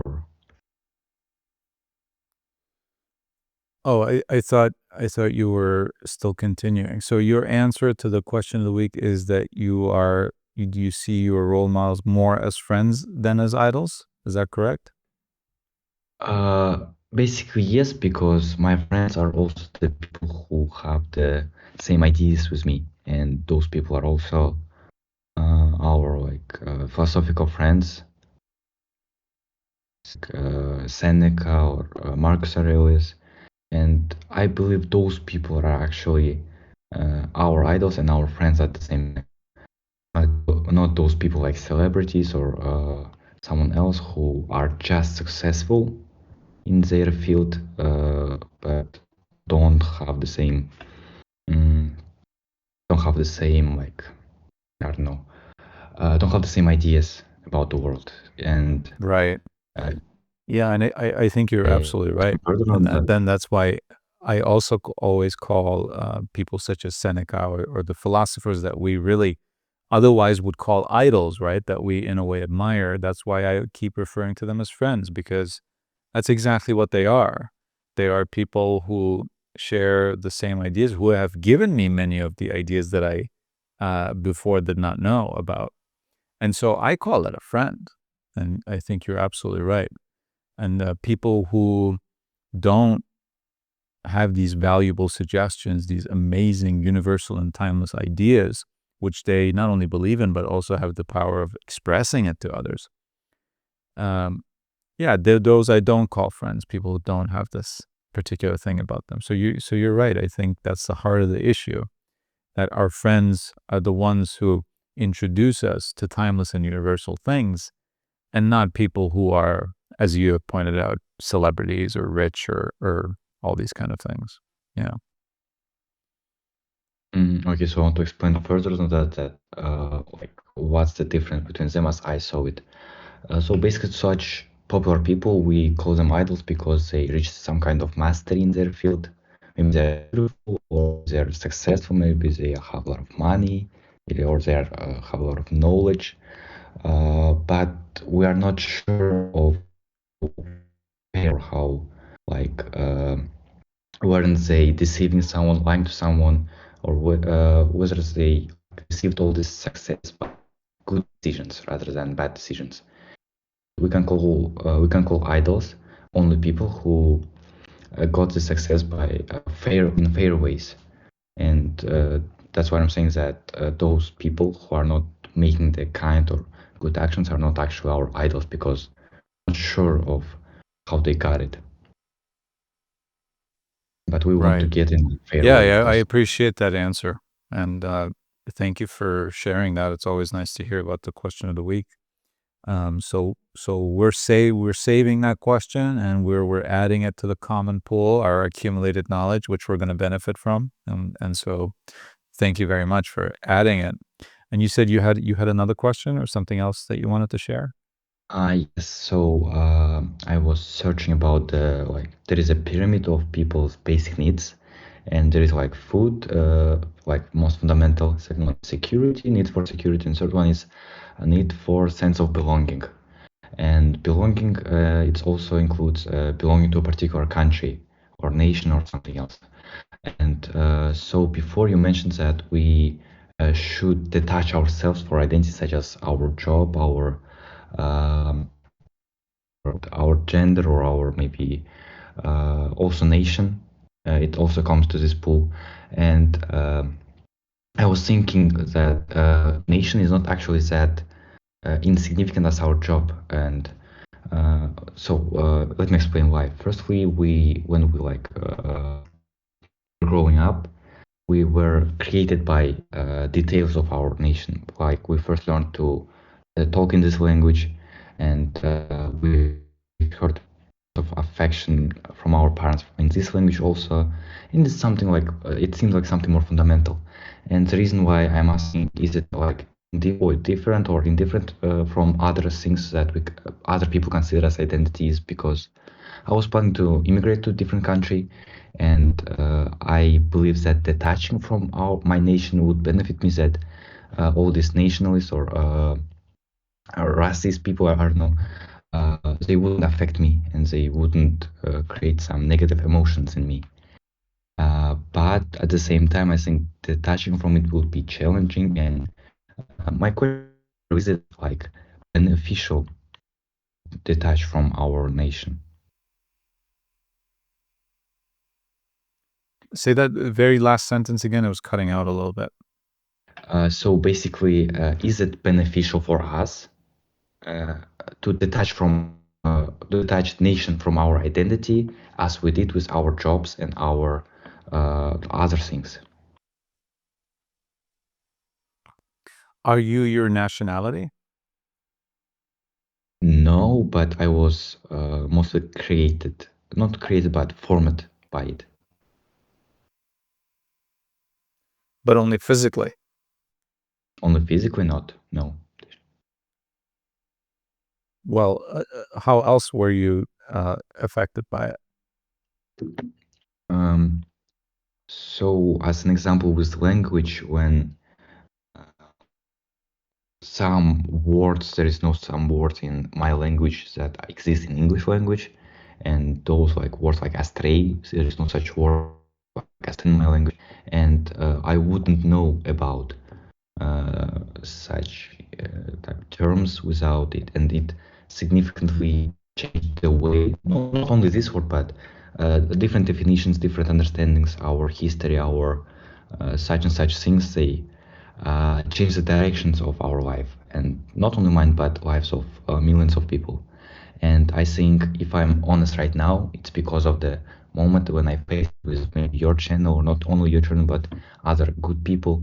And maybe I wouldn't do so if I followed the other direction, which my nationality, not, it's not forced me to be like a dishonest or something like that, but it doesn't encourage me to do so. While there might be a word in your language that doesn't exist in other languages, which you don't even know because you don't know all languages, right? There, it's for a fact we could say that the idea that that word refers to, though, exists in every culture, in human nature, first of all, because the people who came up or who live in your language, in your culture, who came up with that word and who understand that word are just as much humans as people in every other country and in every other nationality. So again, while the word itself might not exist, the idea that it refers to definitely exists everywhere. And so one way or another, you could have come across it. And you could also say the same thing, that because of the way that your language operates, of your cultural background, you don't know certain other things that other people in other languages, other cultures know. So I don't think there's any way, any benefit in thinking about your nationality, your language, your cultural background in that way. You already know when I first asked you, are you your nationality? You said no, but it formed me, etc. Okay, but it's not you. So when you ask me if it's beneficial to let go of that attachment, the attachment was never there because it never was you. Your nationality never was you. So when we say let go of your identities, let go of the things you're identifying with, it's not because you were born with that attachment, but quite the contrary. It's because you created that attachment after you were born, or after. It wasn't there inherently. So it's essentially just letting go of something that was never you anyway in the first place, and that you are holding on to. It is not holding on to you, right? But I will not say that it is necessarily beneficial for you to let go of your nationality. That's up to you to decide. The only thing that I will say is that it is beneficial for all of us to let go of illusion. And if we think that we are our nationality, then we are in an illusion. And so if that's your particular belief about your nationality, I would say, yeah, it would be beneficial for you to let go of that. But if you participate in your culture, in your language, in your so-called nationality, in your country's traditions, simply because you enjoy it, you think it's a bonding experience, it's fun, without thinking that your culture is better than some other culture, or that it's worth more, or that um, without it you would somehow be a worse person, or without it you would not be as smart, or without it you would not be as loving. Your nationality is not doing that for you. Your culture is not doing that for you. That's you. But again, if you just enjoy the colors and the forms and the sounds of your culture, there's absolutely nothing wrong with that. And there's also nothing wrong with being of one culture and enjoying the colors and sounds and forms of another culture or of multiple of them. Nothing wrong with that at all. The only issue is when we think that somehow it is inherently a part of us, that if we can't live in a particular country due to war or, hey, because I was born in it, but since then the republic has collapsed and it's another country, that because of that, we're somehow missing, that we're somehow not whole entire people now because of that. That's an illusion. That's not real. So yes, it would be beneficial to you to let go of your nationality if this is how you think about it, if you think you are only complete when you are interacting with it, or you're only complete when you are within it or approved by the members of it. And if you feel that you are lacking something, that you are a lesser person when you're away from it. If you feel that way about it, if you have that kind of attachment to it, I would say, yes, it would be beneficial for you to let go of it. But I'll say it again, just to be clear. If you don't have those kind of illusions, those kind of ideas about your culture, and you simply enjoy the history, you enjoy all history. And it's just fun to you. Absolutely nothing wrong with that. I would never tell you to let go of that. And I don't think anyone should. And we don't have the right to tell any person that anyway. So it's not even a real question in the sense that as if I get to do that or anyone gets to do that. I just think for myself, not for anyone else, I don't want to think that I am farther away from peace, from happiness, from truth, from reality, from reason, from awareness, depending on my physical distance to the so-called my country of origin, or to a certain group of people, or to a certain language, or to a certain geography, to certain customs, to certain traditions. None of that. I, for myself, have decided that that's not in my interest. Because I don't think that we live in a universe where we are dependent on our physical location, on physical closeness to other people, that we are dependent on these things for our happiness. That we cannot be happy if we are not given certain things which are not in our power to procure for ourselves. I believe that everything you need, you have. And everything you are lacking, you are not giving yourself.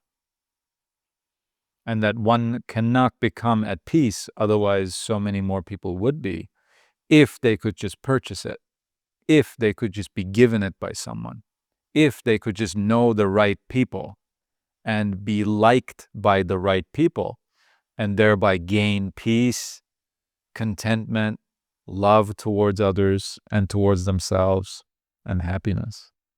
I do not believe in a world like that. Does that make sense? Yes, it totally does. But still, I have one small question. Yeah. So you had the details that we weren't born with our nationality. But if we consider other things that we should count as an identity, which are our kindness, honesty, I think we also weren't born with honesty and kindness. And should we count it as an argument while I was thinking about that? Like, we were born with it or not? Well, a couple things there. I don't believe that it should be part of your identity that you are an honest, just, fair, loving person either. We just talked about that to the last speaker, because when you identify with something and someone speaks against it or does something that you think endangers your identity as an honest person, as a good person, as a loving, just, fair person, whatever it may be, then you feel threatened by that. And anything you feel threatened by, you fight. And every time you fight, you are not at peace. And so I don't believe in identity, period. Whatever you can identify with becomes your master, is the issue. And secondarily, I absolutely do think that you are born as a loving, kind, fair person, because there's no human being in the world who, even if they receive no kind of teaching, there are even people who for whatever reason, never became literate or even able to speak, never learned language, who, as soon as they are overcome by anger and punch their friend in the arm, especially children, you'll see this, they'll just get frustrated and they'll just punch their friend in the arm and they'll immediately feel bad. And they know they made a mistake.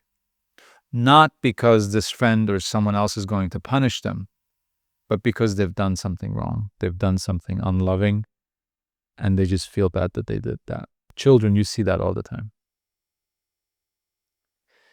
And so that is your basic sense of justice, of fairness, of love. You love everyone. When you come into this world, you're looking for love. You're looking for people who are also looking for the same thing. I always say, no matter how divided we are politically, right?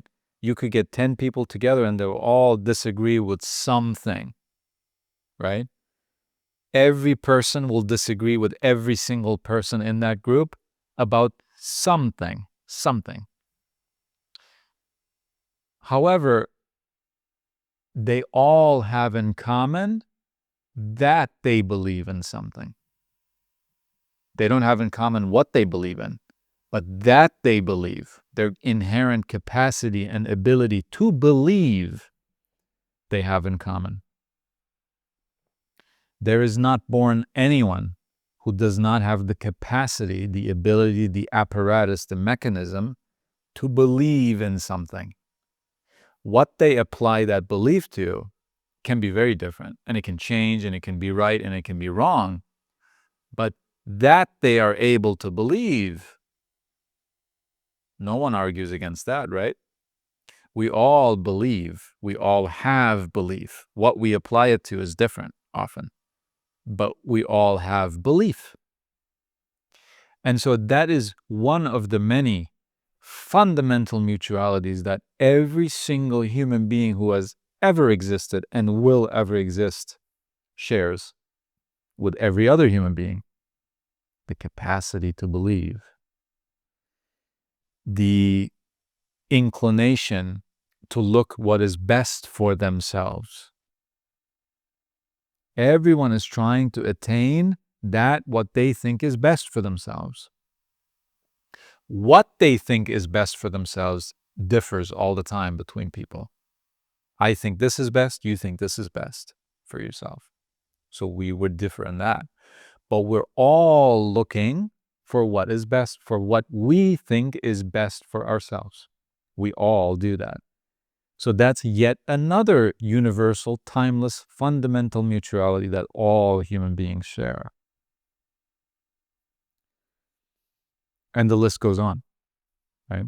And human nature is the same. So that we do all these things is human nature. It's the same. We share that. That's what makes us human, truly. Because not everyone has 10 fingers. Not everyone has hair. Not everyone whatever, right? So what makes us human? What's the commonality? Truly, it is this. Because you don't see other animals having beliefs and working over dozens of generations, passing on the same idea, the same mission, the same objective.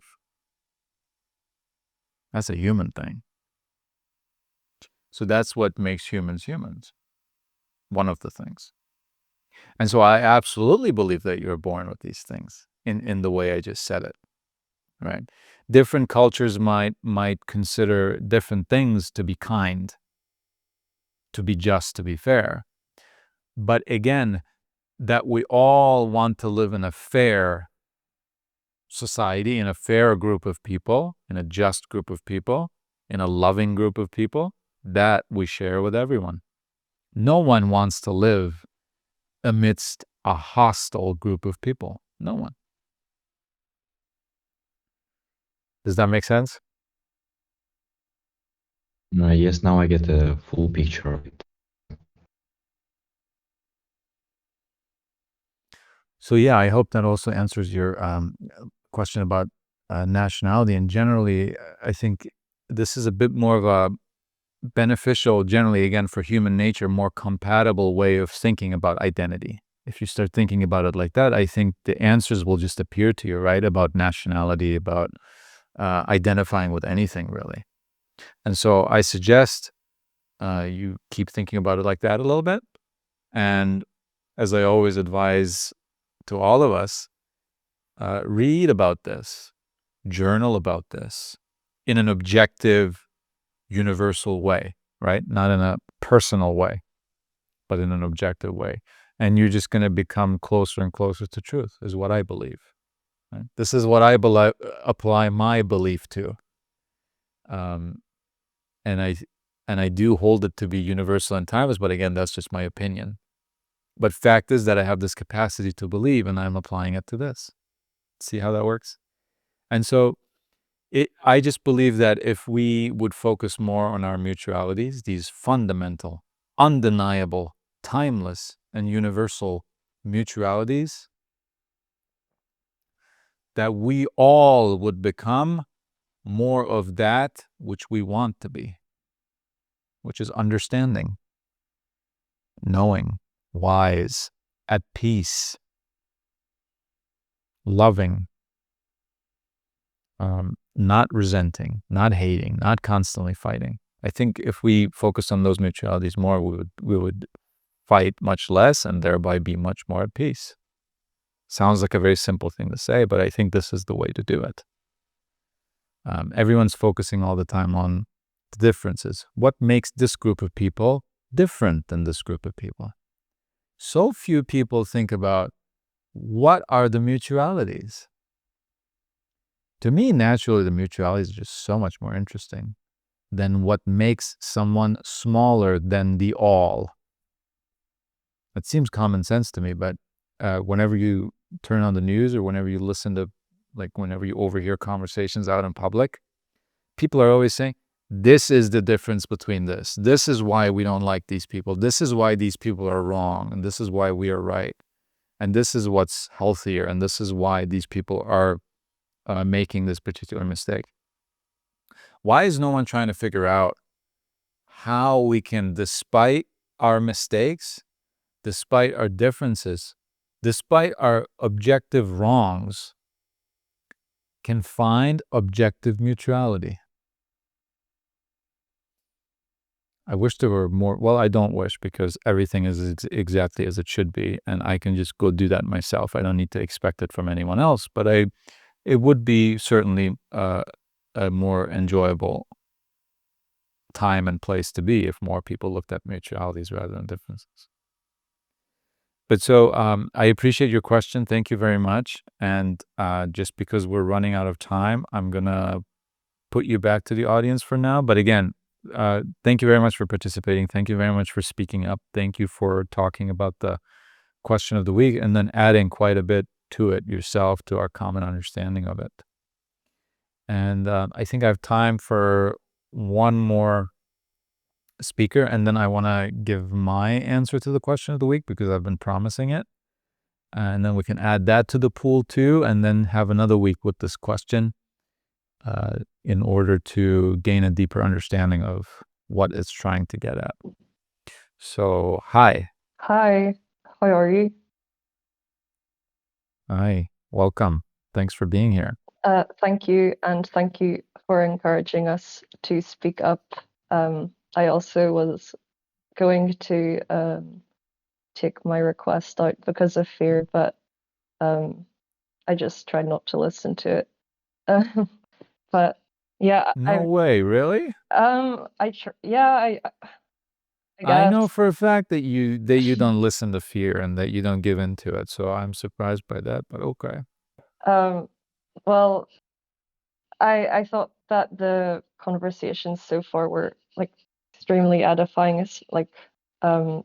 And I also took note of what we were just saying, like focusing on mutualities. I feel like focusing on mutualities is like looking at truth as a whole instead of just like the particulars, you know. Um, if we try to look at the differences, uh, we're just it's kind of like multiplicity where you actually get further from the truth instead of getting to the truth. But I don't know, that's just what I thought. But I had like two questions that I wanted to ask you. Um, so the first question is, do emotions have any inherent value, or are they always illusions? And if they do have internal value, how do we integrate them into our lives? Yeah, so I think it depends on how you think about these things, right? And I always encourage everyone to define things for themselves. That's why I enjoy language so much, words so much, because you look at a word's origin and it tells you so much about the ideas behind things that we all share, that we all use. And emotion, to me, I want to make that differentiation that the ancient Greeks, for example, among others, used to make. We talked about this before a little bit, when they called sort of the extreme emotions, that which leads us into peril, they called it passions, right? So fear is a passion, ambition is a passion, greed is a passion. It's not just an emotion, it's a passion. And when you become passionate, you become fanatic. And there's never anything good that comes out of fanaticism, right? So it's just simply realizing that fanatics are hooligans and they're destructive. And so are quote unquote emotional people, people who operate from emotion dominantly rather than reason. And what is more reasonable than to act out of reason rather than its opposite, which is emotion? To operate out of fear, to operate out of anger, to operate out of resentment, to operate out of hate and vengeance and greed and envy. How could that possibly be better than to operate out of reason? So that's the simplest way of realizing that, of course, we should not be led, dominated by emotion. When we want to think about, since this is not a cruel universe, right? So why are we given something that is entirely bad? Is it entirely bad? I don't know. I really don't know. It's something to explore. And I am exploring that, and I think we should all be exploring everything that we feel curious about in this sense, especially if it's going to benefit us, not just as a thought experiment, not just as an intellectual pursuit, but something that will show up in experience.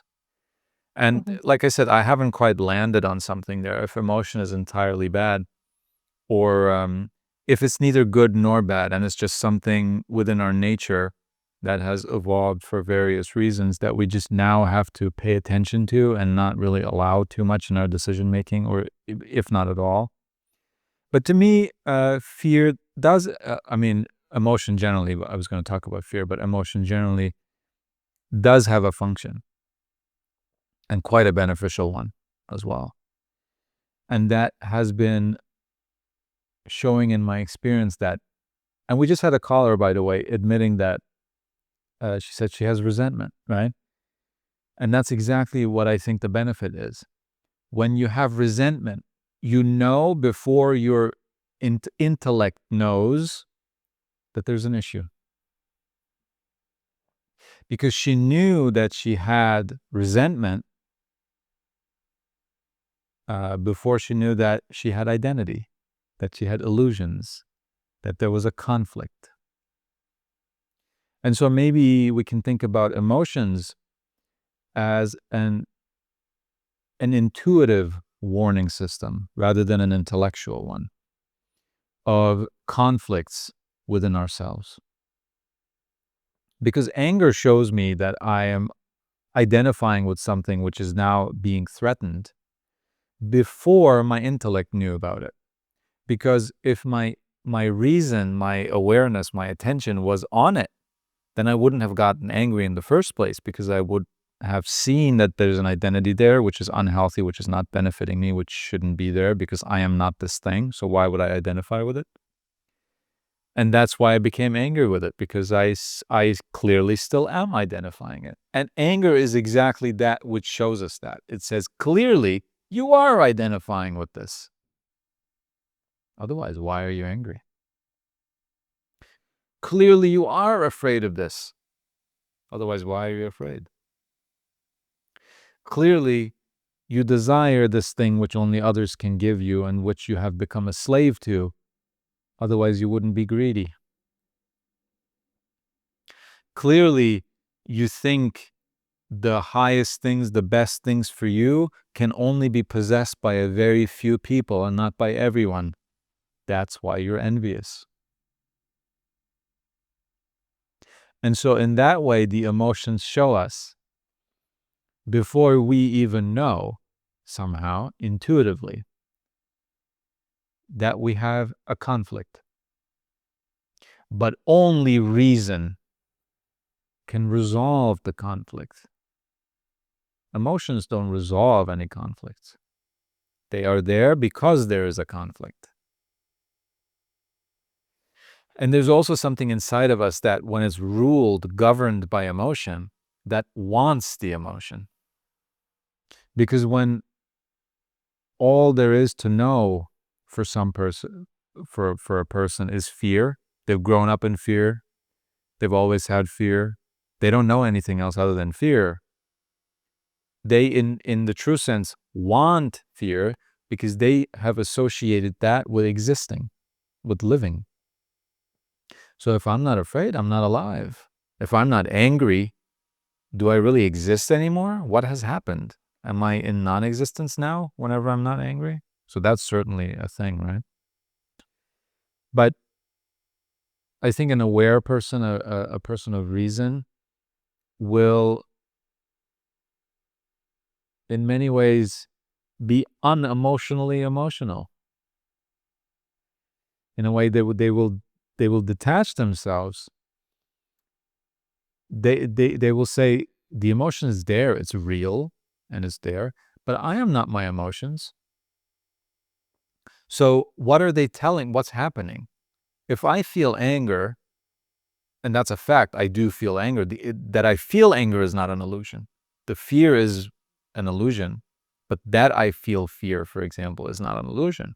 So if that's reality, if that's fact, if that's truth, and reason operates on reality, on fact and truth, then what am I to do with this?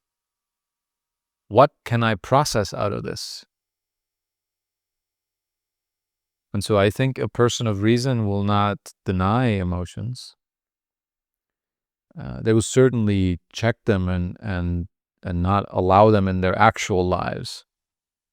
And this is interesting. See, I've never thought about it like this before. This is a good exploration. Mm-hmm. To be unemotionally emotional, I Right. think is very beneficial, So, because anger does come up. Anger does come up. And I think it always will. Fear does come up. I think it always will. Even the Stoics say that, even though many people like to say that they don't. Epictetus, in one of his writings that still is lost, but I guess a fragment of it was found in someone else quoting him or something, where he's referencing a person who was out on the sea in a ship, and the weather is really violent and there are amazing waves, and it's very possible that they're going to wreck. And Epictetus says, of course that person is going to feel fear. It's what they do afterwards that's in their control. So are they going to steal other people's means to survive a shipwreck? Are they going to throw other people overboard to have more food, to have more resources, whatever it may be? Are they going to yell and scream at others? Are they going to beat others? Are they going to make irrational, objectively unhelpful decisions? Or are they going to say, okay, this is happening and fear is there? Of course it is there. It's natural. I'm a human being. I have a body. But truth is, I get to decide what I do with it next. So I don't want to put words in Epictetus' mouth. He just mentions that one thing about fear, but to me, that's what that means. And so, yeah, very interesting. I will think about this, to be unemotionally emotional, right? To use the emotions, to process them with reason, to never identify with them, but to also never pretend like they don't exist. Because there's so much benefit to be derived, like I pointed out. Whenever we don't know intellectually that we have a conflict, we know it intuitively. And intuitively often means emotionally, I guess, in a way. And again, it's so difficult to talk about emotion in the right way because there's only one word, emotion, for all these different ways of thinking about it. So that's why whenever I say in the videos that stop being so emotional, people say, oh, you're one of those people who suppress emotions. Do I sound like I suppress emotions, like from what I just said, the way we use emotions? Absolutely not. I want that because I derive so much value and benefit from it. I realize that I have identities, I have conflicts, I'm not doing things right. By observing the emotions, I just don't want to give myself to emotions. I don't want to say I am fear, I am anger, which so many people, they identify with anger. They say, if I'm not angry, who am I? So it's very difficult. That's why I want to bring that word passion back. It's quite helpful. So we don't want to allow a single percentage of passion in our lives. Not a single percentage. You have nothing to gain from being greedy, being vengeful, being hateful, being resentful, being sort of ruled by fear, right? But you do have something to gain from recognizing, observing as a separate entity from you, resentment coming up, like that first necessary, impulsive, very, very first inkling of anger, of fear, of anxiety, of resentment, of jealousy. All those things, they have you can derive value from them in the way that I explained. But a passion means it's gotten out of control. Passion means you're overruled by it, ruled by it and overruled by it. And so you don't want a single bit of passion. So if you tell me are emotions wrong in the sense of passion, yes, absolutely. Squash the emotions then. But I mean passions, not just emotions generally. And like I said, I'm still also working on it myself. But in this way, to answer your question, in this particular way, yes, I do think there is a benefit to emotions, I guess. Yeah. Thank you for your answer.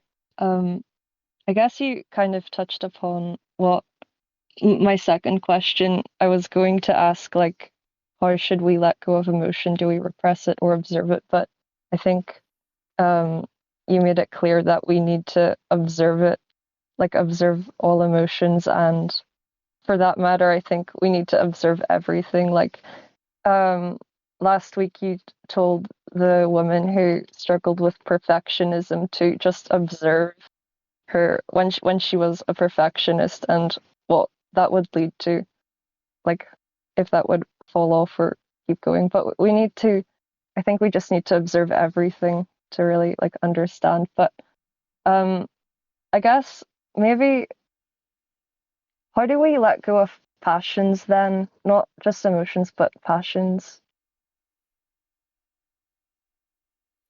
Oh, again, I think with awareness, with observing. don't you observe that every time you are greedy, you end up poorer in every sense of the word than you were before? Don't you see that whenever you are ambitious, you end up wanting more and needing more than you did before? Don't you see that whenever you are terrified, that you're only even more afraid going forward? And that the more you allow resentment, the more resentful you become?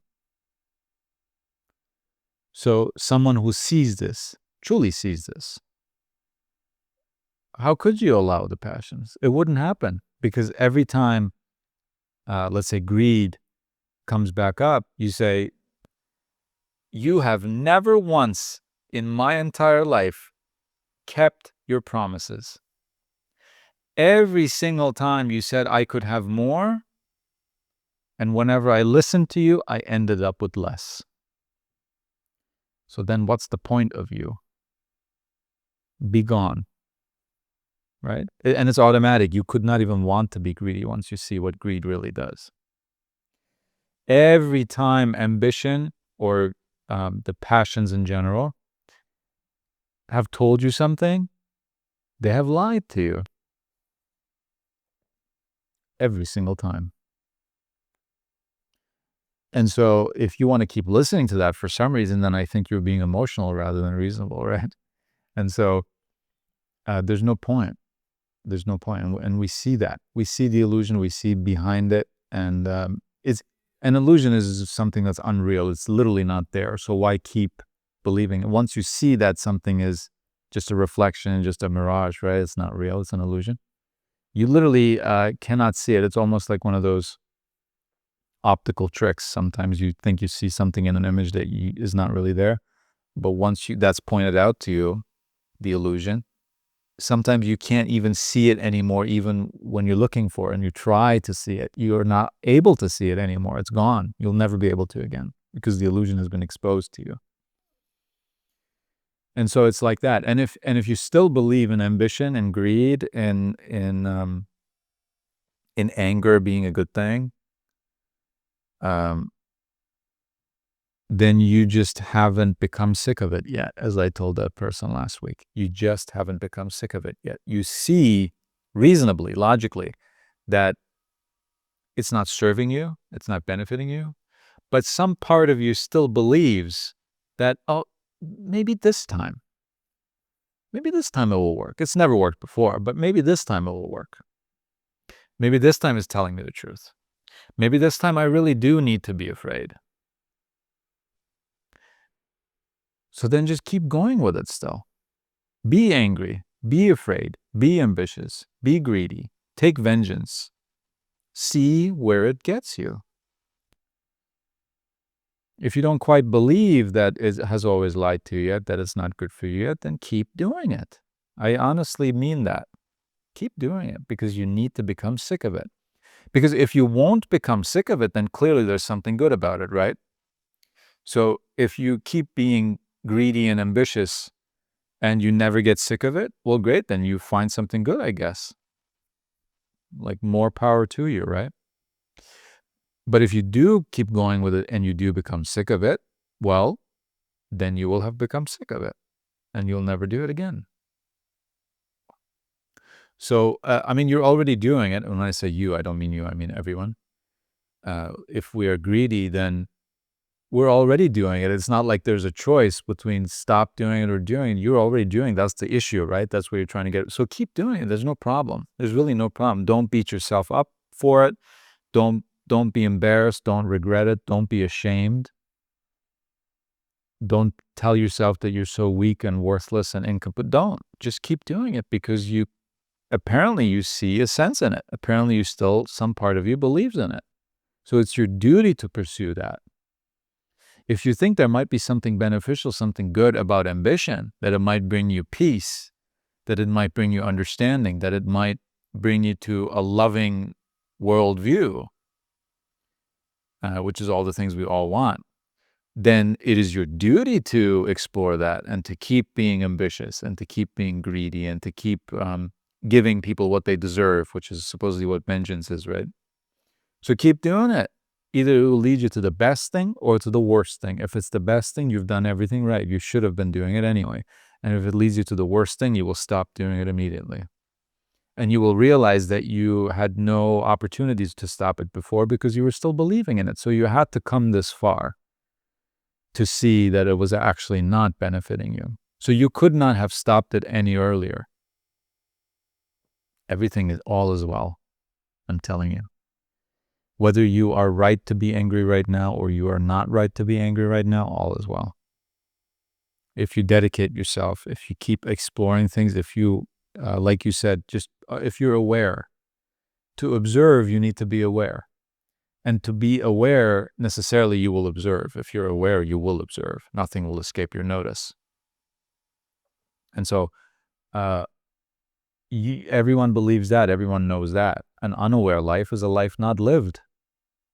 Simply because you're not aware of it, right?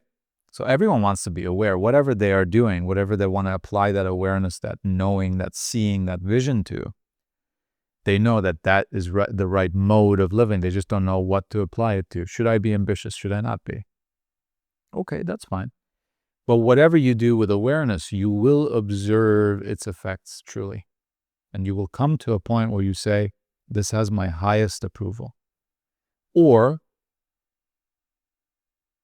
I completely disapprove of this. And so you'll drop it. Your one work truly only consists in being aware and paying attention. It does not consist in knowing everything, in having an opinion about everything, in being right about everything, in knowing better about everything. No. It only consists in pay attention. Mm-hmm. If you pay attention, nothing will escape your notice. If nothing escapes your notice, you cannot be confused. You cannot be conflicted. It's not possible. Yeah. So yeah, that's what I would say to that. Yeah. Thank you. And I guess I just want to say that if you simply observe and if you are aware, then you'll start to realize things about reality, I guess. Sort of like what you were talking about with the last speaker, where everybody kind of like tends towards goodness in some way or another, like whatever they think. So it's really interesting, like seeing how it all tends towards that. But yeah, I appreciate your answers. Yeah, and I thank you for your questions. Certainly, once again, super universal and timeless questions that we're all dealing with, or at least I hope that we're all dealing with them, because this is what we need to do for peace, for freedom. And so, thank you for allowing us to think about these things. Like I said, I had a moment there where I was like, wow, I had never thought quite this far about it, or quite in this way. And so this is exactly what I'm talking about when I say the work of life consists in talking, in discoursing with others as well as with yourself. And when you're journaling, you're discoursing with yourself. And so this was a perfect moment that could have happened while I was journaling too, where I said, wow, I never thought about it in this way. Let me pursue this. But it happened now in conversation with you, because both are discourse. It's the exact same thing. And rather than be on our phone or arguing with someone or resenting someone, we could be doing this discourse, whether with another person or with ourselves. It's completely equal. It's the same value. And that's what I'm trying to get across with the whole journaling thing. It really is discourse. It's talking to yourself. You can't do it without writing, because if you're just in your mind's going a million miles an hour, and it's too fast. You're jumping over gaps. You're losing track and all these things. But writing slows you down just enough. And then there's a record of what you've been doing, right or wrong, right? And so this is the value of exactly what we're doing right this instant. And listening to this is edifying too. When I listen to someone who's going through the process of exploring something, and if they find out something, I benefit from that too. And so this is the purpose of these meetings, and this is why we call them kinship, right here, right now. It's happening once again, as it does every time. And so I also want to ask you the question of the week. If you do have an answer for it, you don't have to, but if you do, you can share it. Once again, the question is, are your role models your friends or your idols? Well, I have thought about it a little bit over the week, and after looking at my experience, I have met some people who I thought were role models, but um, like and my friends, and but I feel like, and I have observed that they I sort of idolize them in my head, where I um sort of put their opinions and thoughts above reality or above truth, essentially. Um, like, I guess I cared about what they thought of me, so I guess that's what an idol is. It's whenever you put something above truth or reality, and it led to resentment. It led to uneasiness. It really I wasn't at peace whenever, especially like whenever you put anything above truth or reality, you're not at peace. That's just what happens. It's like a law in the universe. So, and I realized that it was all self-inflicted as well. Like, nobody forced me to do that. I was just doing that because I was unaware, I guess. But I stopped that, and what worked for me to get out of that state was to simply let go of them, and to stop, like, I guess, to stop caring about their thoughts or about me, because that's care, I guess, as well. And I also just looked at reality instead of my tiny perspective of reality. Um, and I also, after doing that, I just started loving my role models unconditionally, without any resentment, and I don't really expect them or demand anything of them. And yeah, that's just what I experienced, though. So, but now I can say confidently that my role models are my friends, and I'm very grateful for that. Amazing. Beautiful. I'm glad I asked you, because this is really at the heart of the question of the week. And I want to talk more about it because it's time for me to give my particular answer to it now. So I will move you back to the audience real quick, because I don't want to lose the train of thought. And I thank you very much. And this is a perfect bridge and segue, because you've essentially already given a large part of the answer that I would give to this question.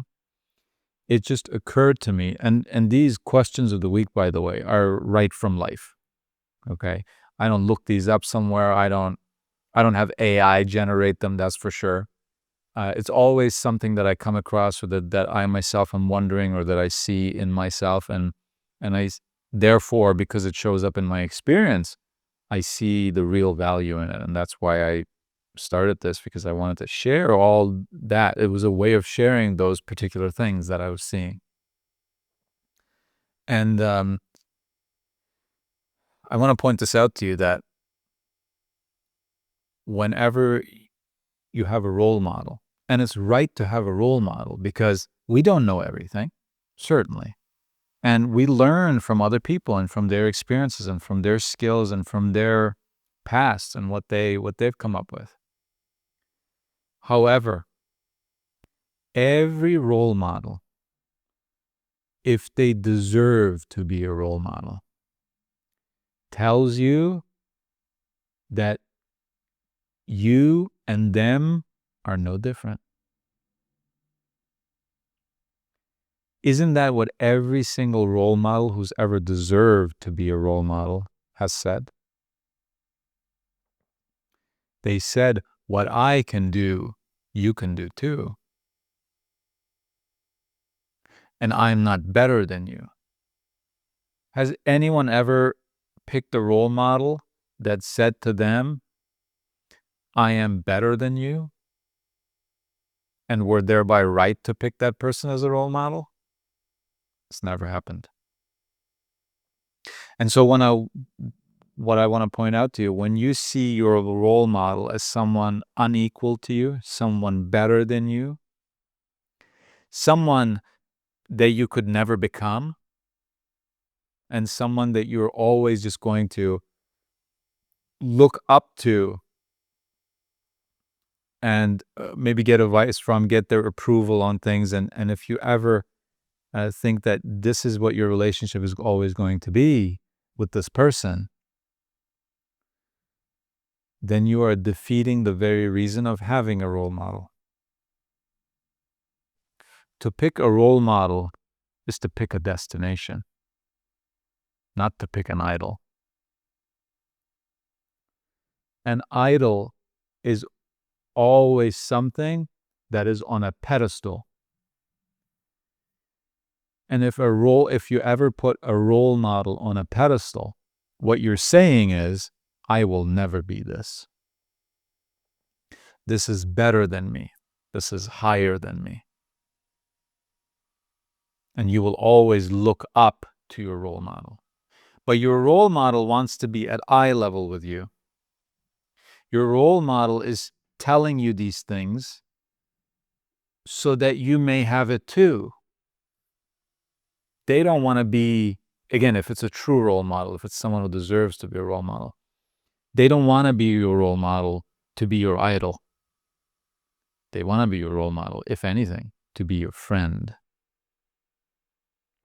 to have an influence on you, and for you to become every good thing that they are. And so, if it ever feels wrong to you to call a role model a friend, know that you are defeating the purpose of having a role model. And know that you are going against the very thing that your role model wants for you. And I can pull examples from anywhere. There are people who think that Jesus, for example, literally is God. And so talk about an idol, right? But Jesus himself said, greater works than I have done, you can do. He said that.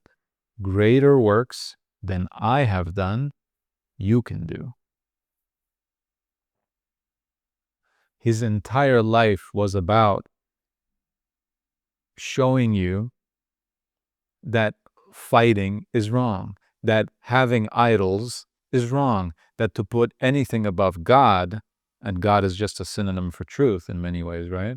To put anything above truth makes you unworthy of truth. And just like that, every role model that you idolize makes you unworthy of having a friend.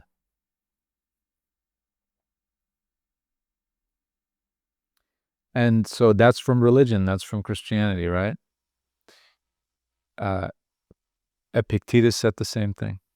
Seneca said the same thing. Marcus Aurelius, even though he's not only in profane ways, but also as a philosopher, supposed to be so much higher than, right? He was an emperor. But he also said, anything I can do, you can do. And he also told himself, when are you finally going to become honest? When are you finally going to become a good man? Now that's a role model too. To not be perfect and to work on yourself. And so when your own role model tells you, you can be like me, in fact, all my efforts are so that you will become like me. But you keep idolizing them, you keep putting them on a pedestal, you keep looking up to them. You are defying the very things that they're saying. They want to become friends with you, but you say, no, never, ever could I be your friend. It doesn't make any sense. It defeats the whole purpose. So, and that's why I call people who I've never met, who I will never meet, who lived 2,000 years ago, who lived an entirely different life, who never thought of me once, I call them friends. Because I know that they loved everyone, even people who weren't born yet, and people who they'll never meet, because they loved love, they loved truth. And they found out certain things about truth, and to live how to live more in accordance with peace. And they wanted to pass it on, knowing that they will never meet you. Does anyone fit the definition of a friend more than that? And does anyone fit the definition of that less than an idol? An idol says, I am better than you. An idol says, it will always be that way. An idol says, put me above truth. Put me above God.